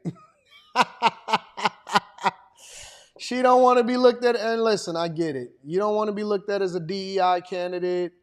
You gave us, they gave you to us. I got you. I got you. You don't want to be looked at as a DEI candidate. I got Joe Biden is not. And my presidency will be about bringing a new generation of leadership to America that is focused on the work that we need to do to invest in the ambitions and aspirations of the American people. It's a judgment question. That's why I ask. Can the American people trust you in these moments, even when it's maybe uncomfortable for Americans to level with Americans in that way? So that's why I ask. And it sounds like what you're saying is you feel like you never saw anything like that from President Biden. I have worked with Joe Biden, hours and hours and hours over these 4 years, whether it be in the Situation Room or the Oval Office.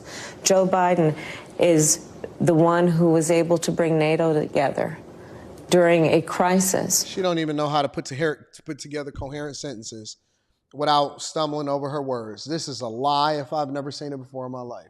Where for the first time in 70 years, Europe saw and has seen war. Joe Biden has done the work that has been about being a leader on what we have done to fix so much of what has been broken in terms of the economy because of Donald Trump's mismanagement.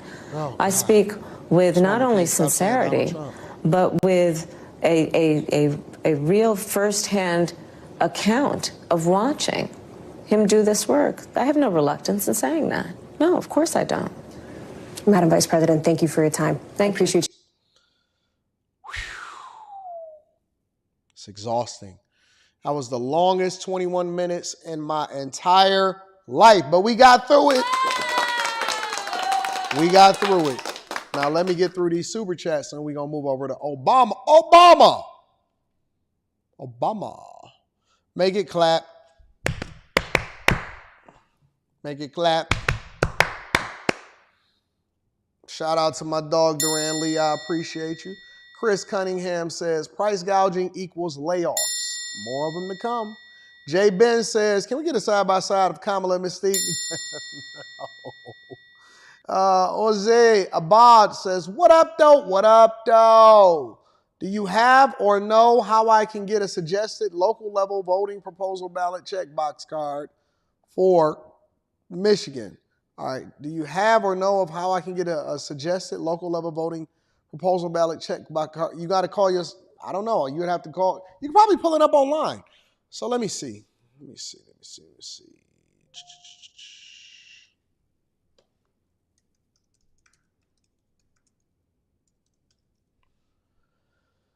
All right, give me a second.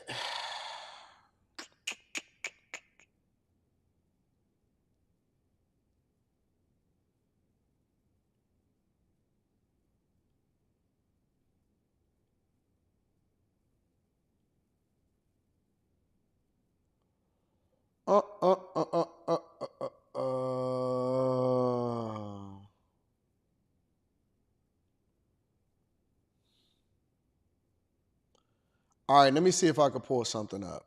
That is a really good question. Let's see what we can find here. All right.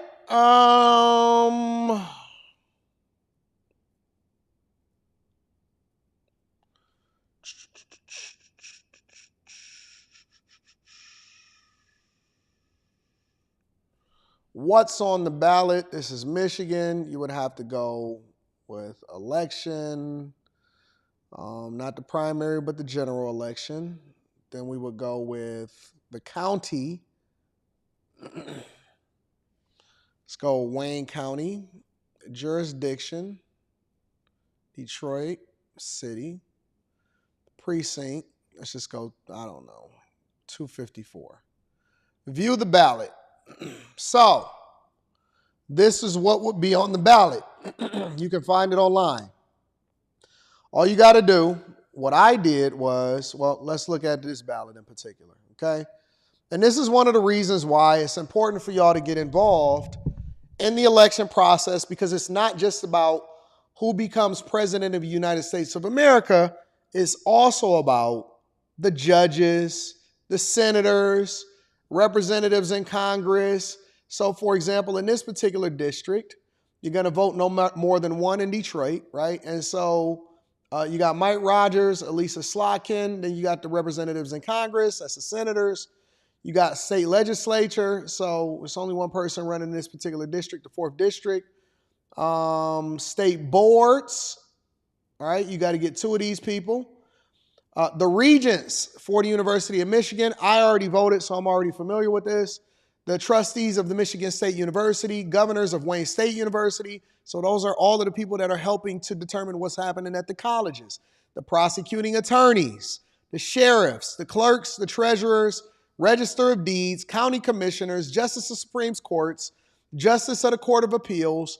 Then you can go over to the left side or to the right side, and it got the the judge of the circuit court, and these are 6-year terms, right? And you got to vote for 18 of them. Judge of the circuit court for the third court, judge of the circuit court, another 6-year term. This is for the incumbent position. Judge of the probate court, judge of the probate court, judge of the district court, district, community college, board of trustees, local school district members. So this talks about what's going to be happening inside of your schools. If you don't know who these people are, how can people vote for who's going to be representation of what's inside of their particular district? You see what I'm saying? So, and again, this is just in this particular district in Wayne County. And then they got different proposals. So for example, this is a millage restoration. So to basically reinstall a millage for the school district of the city of Detroit, and then you got to go through and do the millages. A six mil, and then it describes would raise an estimated $9.5 million. And it basically means that you would add $6 on $1,000, every $1,000 that's taxable for the next 10 years. So for the next 10 years, you're voting on raising an additional $9.5 million that will then be managed by these school board members. So basically, you're going to be raising your property taxes with the idea that over the next 10 years, you're going to pay this property tax to ensure that the schools are fully funded. And then it goes into what you're doing. Exempt principal residents, property tax exempt by law, which would allow the school district to continue to retire its debt obligations. This authority, if approved, combined the school district's other unexpired authorization, which would allow the school district to continue to levy, the 18 mil. So that's $18 for every $1,000 of a taxable value. Then it got intermediate school district, Wayne County Regional Educational Service Agency renewal of the regional enhanced millage proposal. And this goes into that, and it tells you what this is about, right? And that's what it started telling you all of the different school districts. Raising $108 million at the rate of $1.98 per $1,000 taxable value. And it goes into all of that, right? So my point is that a lot of people always say, and it's so dumb when I see them say it, and you can look this up literally online. You can Google it and be able to you know what I'm saying, research this type of information before you go to the polls.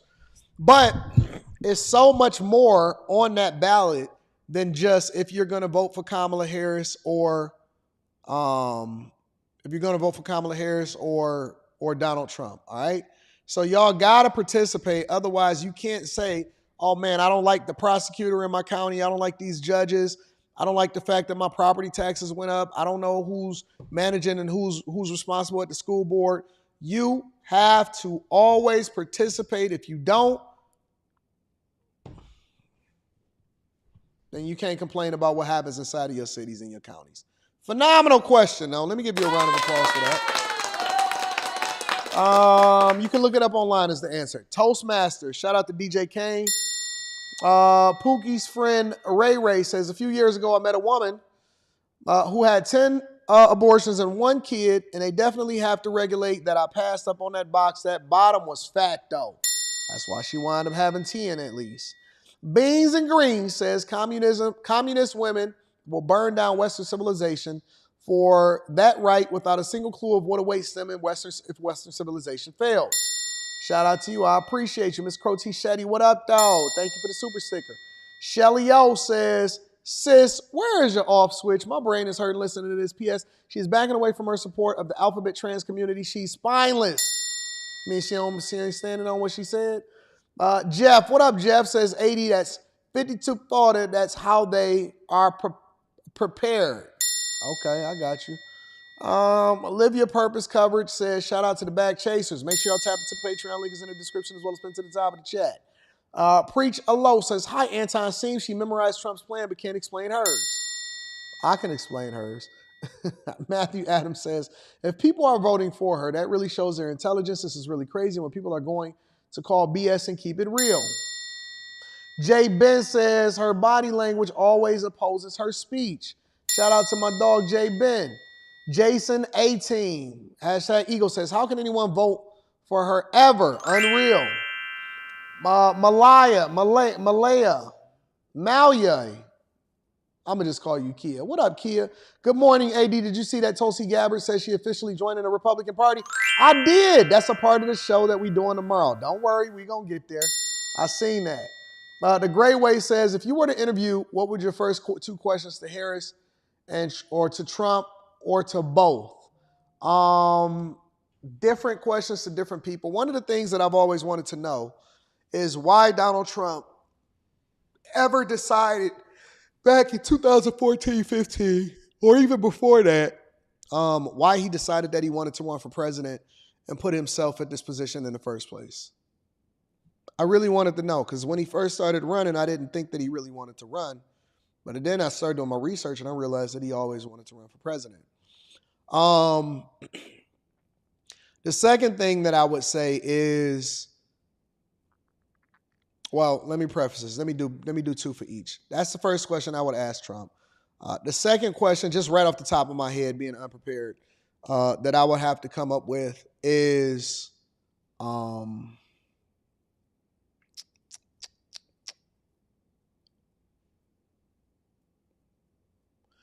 do you think that anything would be different this time around in attempting to build a bigger border wall while at the same time re-implementing the things that you implemented during your term in office as far as immigration is concerned?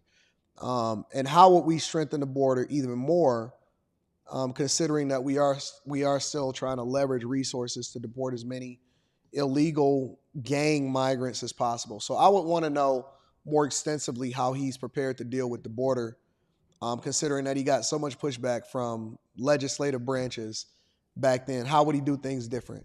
For Kamala Harris, I would just hammer her on immigration. It would be immigration. Everything would be immigration related. That's it.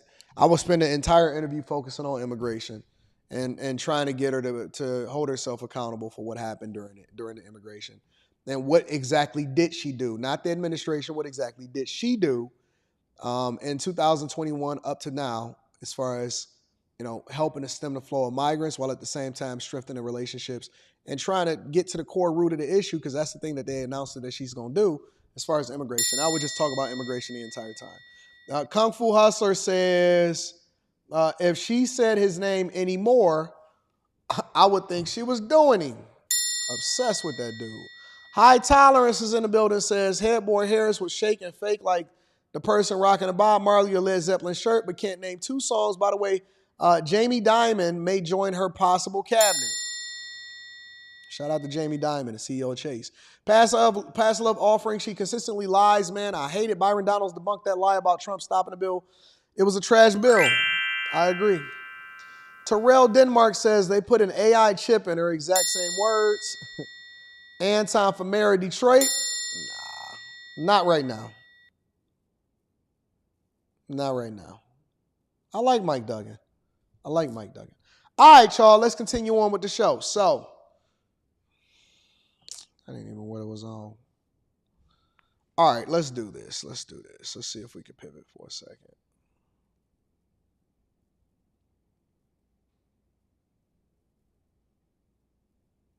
Did I mess that up?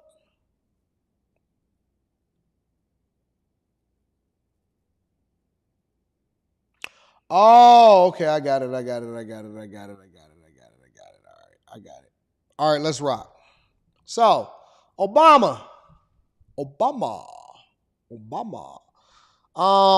Part of the reason why I had to end so abrupt and I had a hard stop yesterday when I was over in Atlanta was because I had to, and I don't want to spend any more than 10 minutes on this because they got Obama back on the campaign trail after he disrespected a whole lot of men, including black men. But Obama decided that he wanted to pull up to Detroit. I don't even remember the last time that Obama been to Detroit.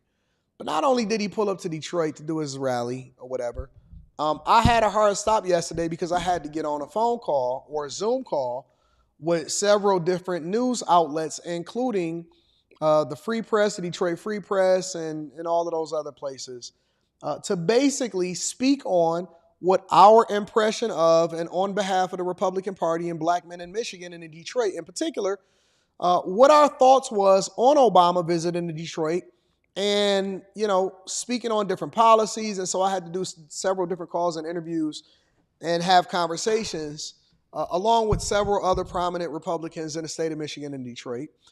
Because again, Obama came to Detroit yesterday in order to do a rally to get people to vote for Kamala Harris. But what we didn't expect and what we didn't know was going to happen was that it was also going to include him rapping and bringing on stage Eminem. Check it out.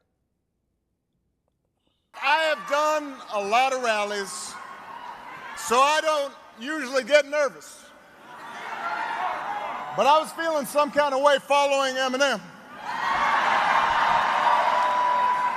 I noticed my palms are sweaty, knees weak, arms are heavy, vomit on my sweater already, mom's spaghetti.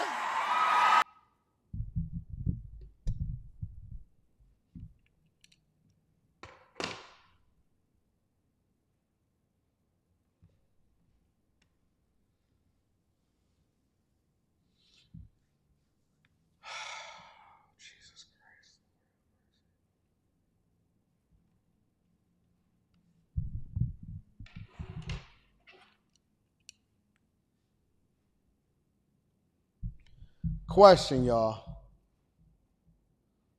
Question.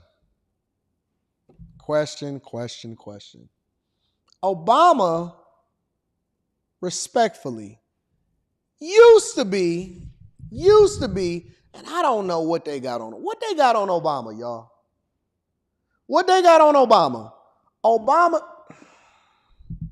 Let me play the whole thing and then I'm gonna give my thoughts. A lot of rallies, so I don't usually get nervous. But I was feeling some kind of way following Eminem. I noticed my palms are sweaty, knees weak, arms are heavy, vomit on my sweater already, mom's spaghetti. I'm nervous, but on the surface I look calm and ready to drop bombs, but I keep on forgetting.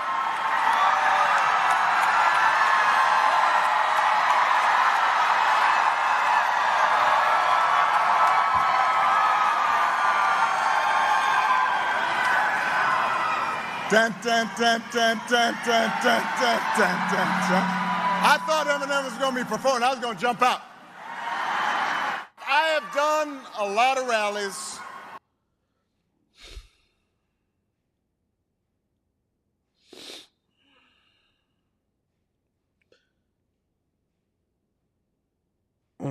I'm not muted this time. I'm just at a loss for words.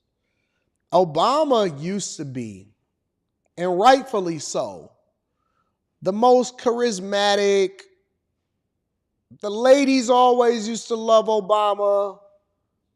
Even when he showed up with mom jeans, they say he's still Obama and he's still kind of, he charismatic. And listen, he got the swag. They were saying he was swaggiest president of all time. But I said, you know what? He does advocate for the alphabet community. He did put a bunch of bloatware inside of the Obamacare, which then raised up healthcare prices or raised up the prices that people had to pay for healthcare a significant amount. And he did have a lot of fumbles. And he had some things that I agree with, but a lot of things that I disagree with in hindsight.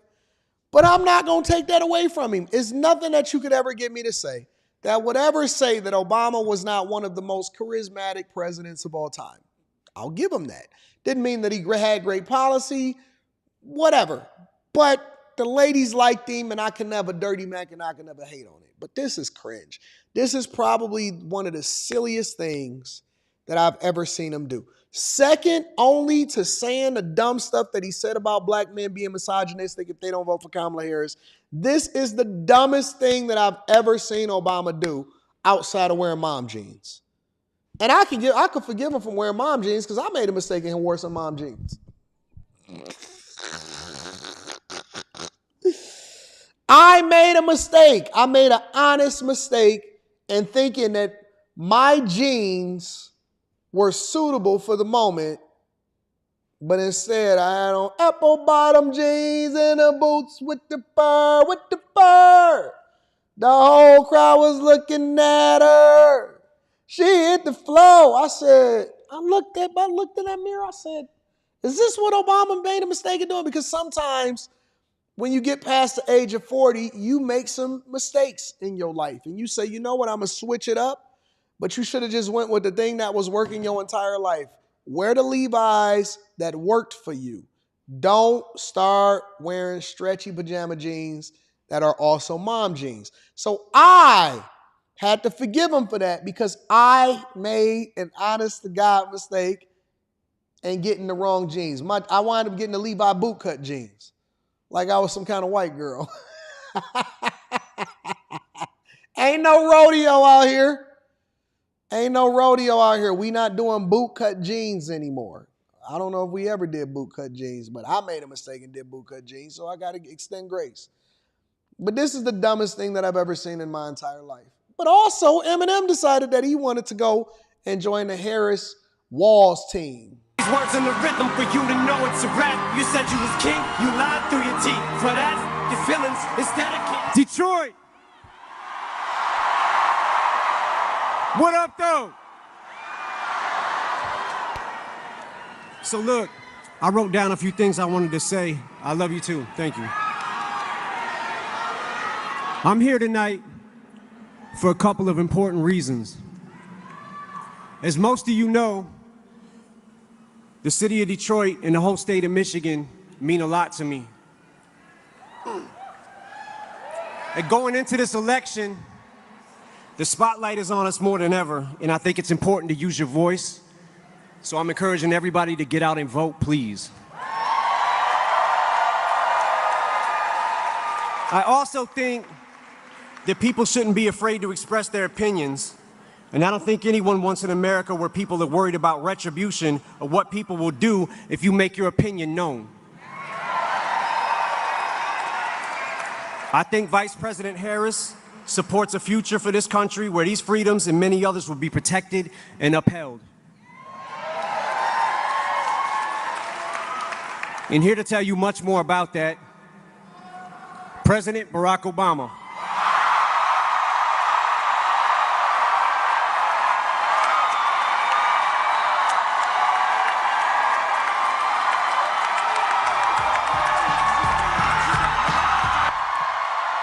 Hello, Detroit. So what I wasn't bad. I gotta give him grace because he didn't do what the Usher did. He didn't do what Lizzo did, and he actually still lives here in Michigan. So that wasn't bad. Actually, well, I don't even want to say that out loud. That wasn't bad. He didn't go and give some pre-planned extra stuff. I don't agree with the fact that he's advocating for Kamala Harris to become president of the United States of America, but he didn't say anything crazy. All he said was whatever he said. It was very short. It was less than 50 seconds long. It looks like he said, listen, I support Kamala Harris. Make sure y'all get out and vote. Here's Barack Obama. That's all he said. So I don't agree with him, but I can't really have any criticism for the speech itself. You see what I'm saying? So it looks like he was just there to bring out Barack Obama. And I'm still not voting based off of what some celebrity said, but that never meant anything. I don't understand why these people are starting to use their voice for political purposes, but. Turn up. Are you ready to go?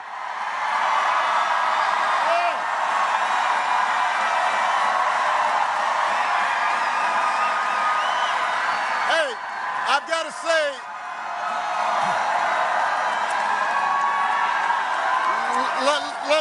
let me just say. I wonder how much he got paid for it. Let me just say, I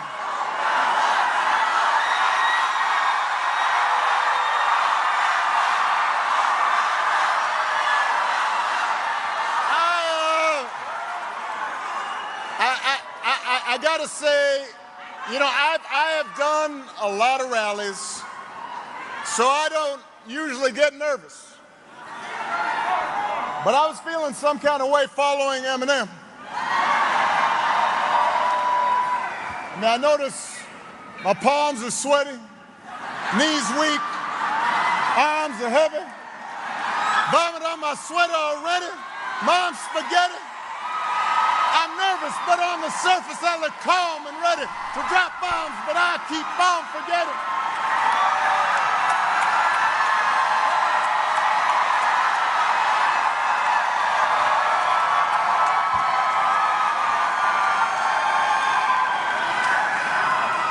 Dun, dun, dun, dun, dun, dun, dun, dun, dun, dun, dun. I thought Eminem was going to be performing. I was going to jump out. Love me some Eminem. I love you back. All right. I love you back.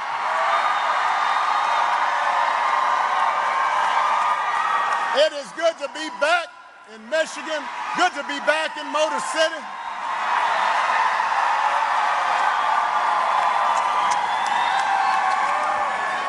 Now, I heard there was another rally here on Friday night, but it was a little smaller than this one. Don't boo now, vote. No, Trump's rally was pretty massive, if I do say so myself. But that's your former President Barack Obama doing this. Knees weak, arms are heavy, vomit on my sweater already. Mom spaghetti, we're nervous. But on the surface, we look calm and ready to drop bombs, but we keep on forgetting what he wrote down. His whole crowd goes so loud, he opens his mouth, but his words won't come out. Time's up, over, blow, snap back to reality. Up, there goes Rabbity, up. All right, let me go ahead and keep going. Read a few of the super chats, and then we're going to continue on with the show. Colorado Rick says, man, Albany is going to be popping. You're on to something, big bro. Shout out to you, Colorado Rick. I appreciate you. Cynthia Haynes says, Anton, go easy on Eminem and President Obama. I do remember when Obama came to Flint and drank our poison water. That ain't Barack. That's a Tesla bot. He do move like a Tesla bot. Ivy League level simp and embarrassing. They really think rap music is the way to the black votes.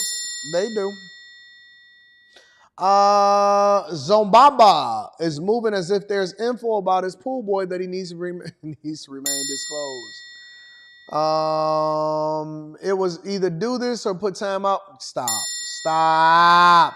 Peanut the Great says, ask Obama was, no, stop. AD had them tights with the denim stitch lines. I will now refer to Eminem as Skittles. What in the world TV says, when I hear them yell at it sounds, yes, send us to hell. Rita let you buy blue jean leggings, big dog. No, that was boot cut. It was boot cut.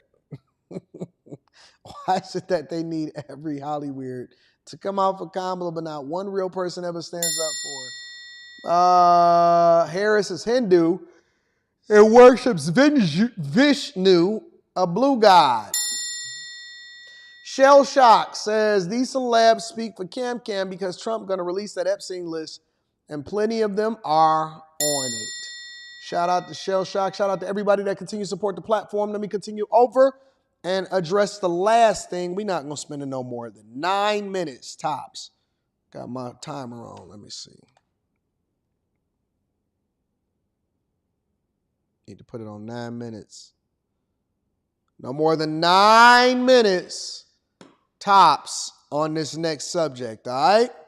Mark Cuban recently did a rally for Kamala Harris. I don't understand how all of these guys are starting to really get in her camp. But Fox News wanted to point out some things that Mark Cuban said about Kamala Harris, and it was specifically about the migrant crisis in an interview that he had with CNN. Check it out. The economy, an issue. Jobs, an issue. The border, an issue. Last week, listen to what Kamala Harris supporter Mark Cuban, the guy from Shark Tank and a billionaire as well, how he explained why so many people are in this country after having entered illegally. Look, here's my opinion. I'm not speaking for the campaign with this. I thought their hearts were too big when Joe came into office, that they didn't know how many people would cross the border, and it got away from them. But they figured it out. They learned. Big heart.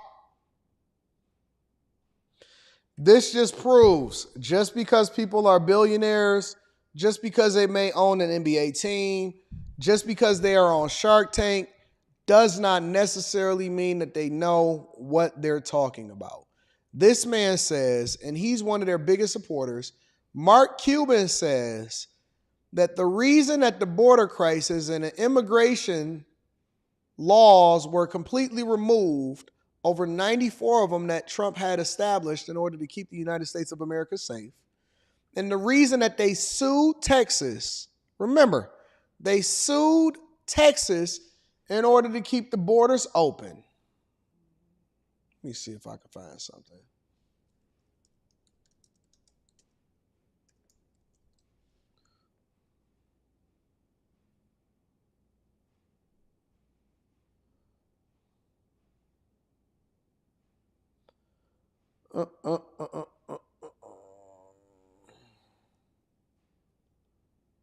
I might be able to find it really quickly. They sued Texas in order to keep the borders open. I want y'all to remember that. They sent out the National Guard in order to remove the razor wire that Texas had put up.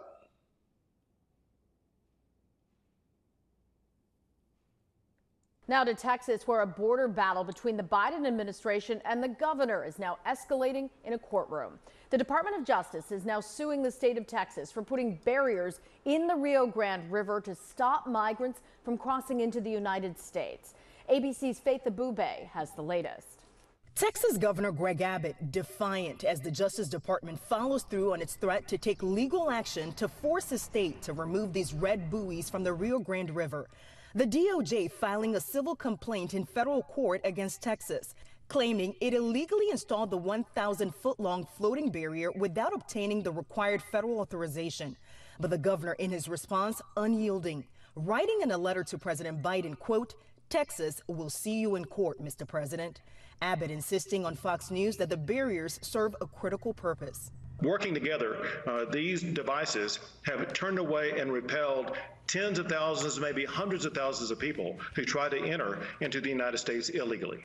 But the Biden administration is accusing the governor of playing political games, saying unlawful border crossings have actually dropped more than 30% since May after the expiration of Title 42, crediting the president's policies for bringing down those numbers to the lowest they've been in more than 2 years. And what you see the governor doing is dangerous and unlawful, and it's actually hurting the process. According to the DOJ, the barrier... Remember that.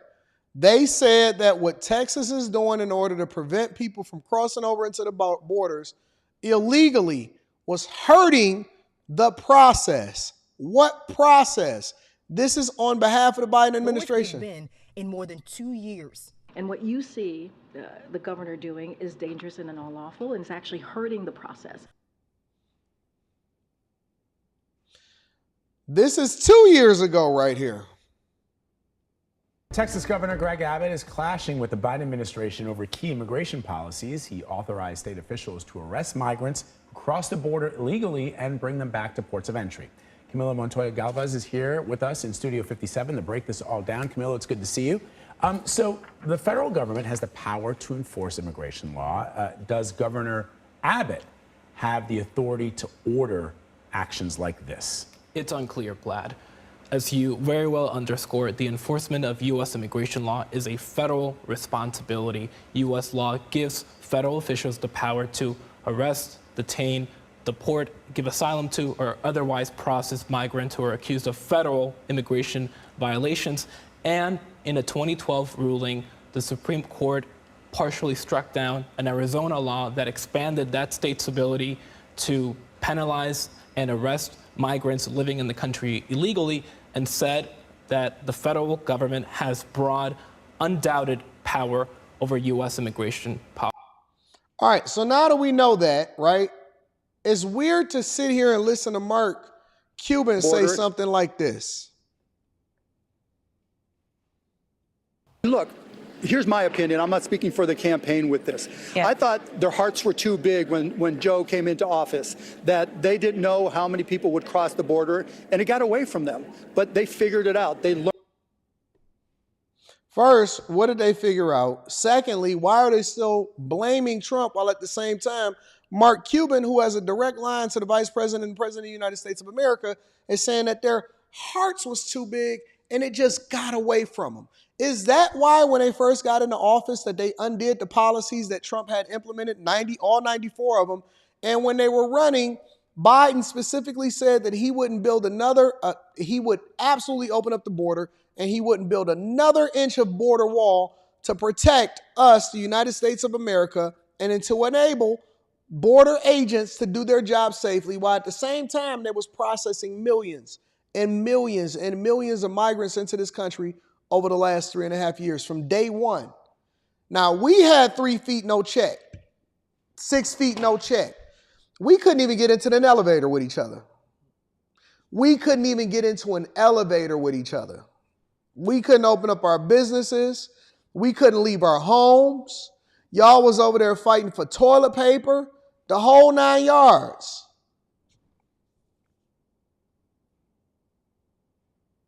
And they just opened up the border for anybody to come in. And it's all because what? Oh, they just had a big heart. Learned. Big hearts. Well, I mean, Mark Cuban is somebody who's vehemently anti-Trump. He Trump is desperate. He can't believe that Trump is on the cusp of getting reelected. He is now trying to counter Elon Musk. Obviously, that is the biggest reach I've ever heard from an intelligent person in the history of man. Not just My heart is too big, so I let murderers and criminals in. Well, not just an intelligent person. You live in Dallas, Texas.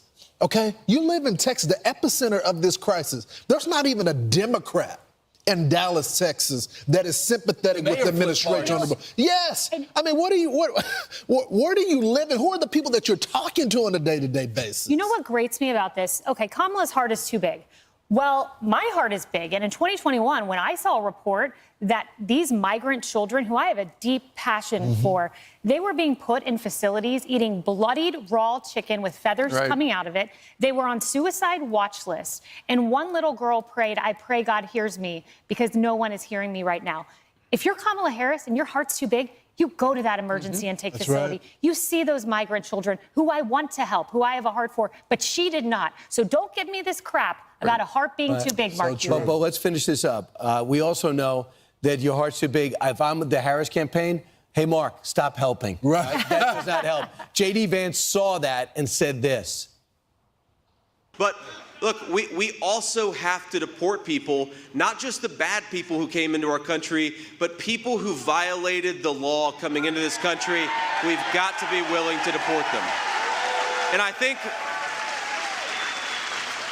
by the way, of course, you can be humane about this, you can be compassionate about this, but I completely reject the argument that Kamala Harris's open border, which has led to 320,000 missing children, that has led to 11 and 12-year-old girls being sex trafficked by Mexican drug cartels. That is not compassionate. Having a border is compassionate for American citizens and for everybody else, too.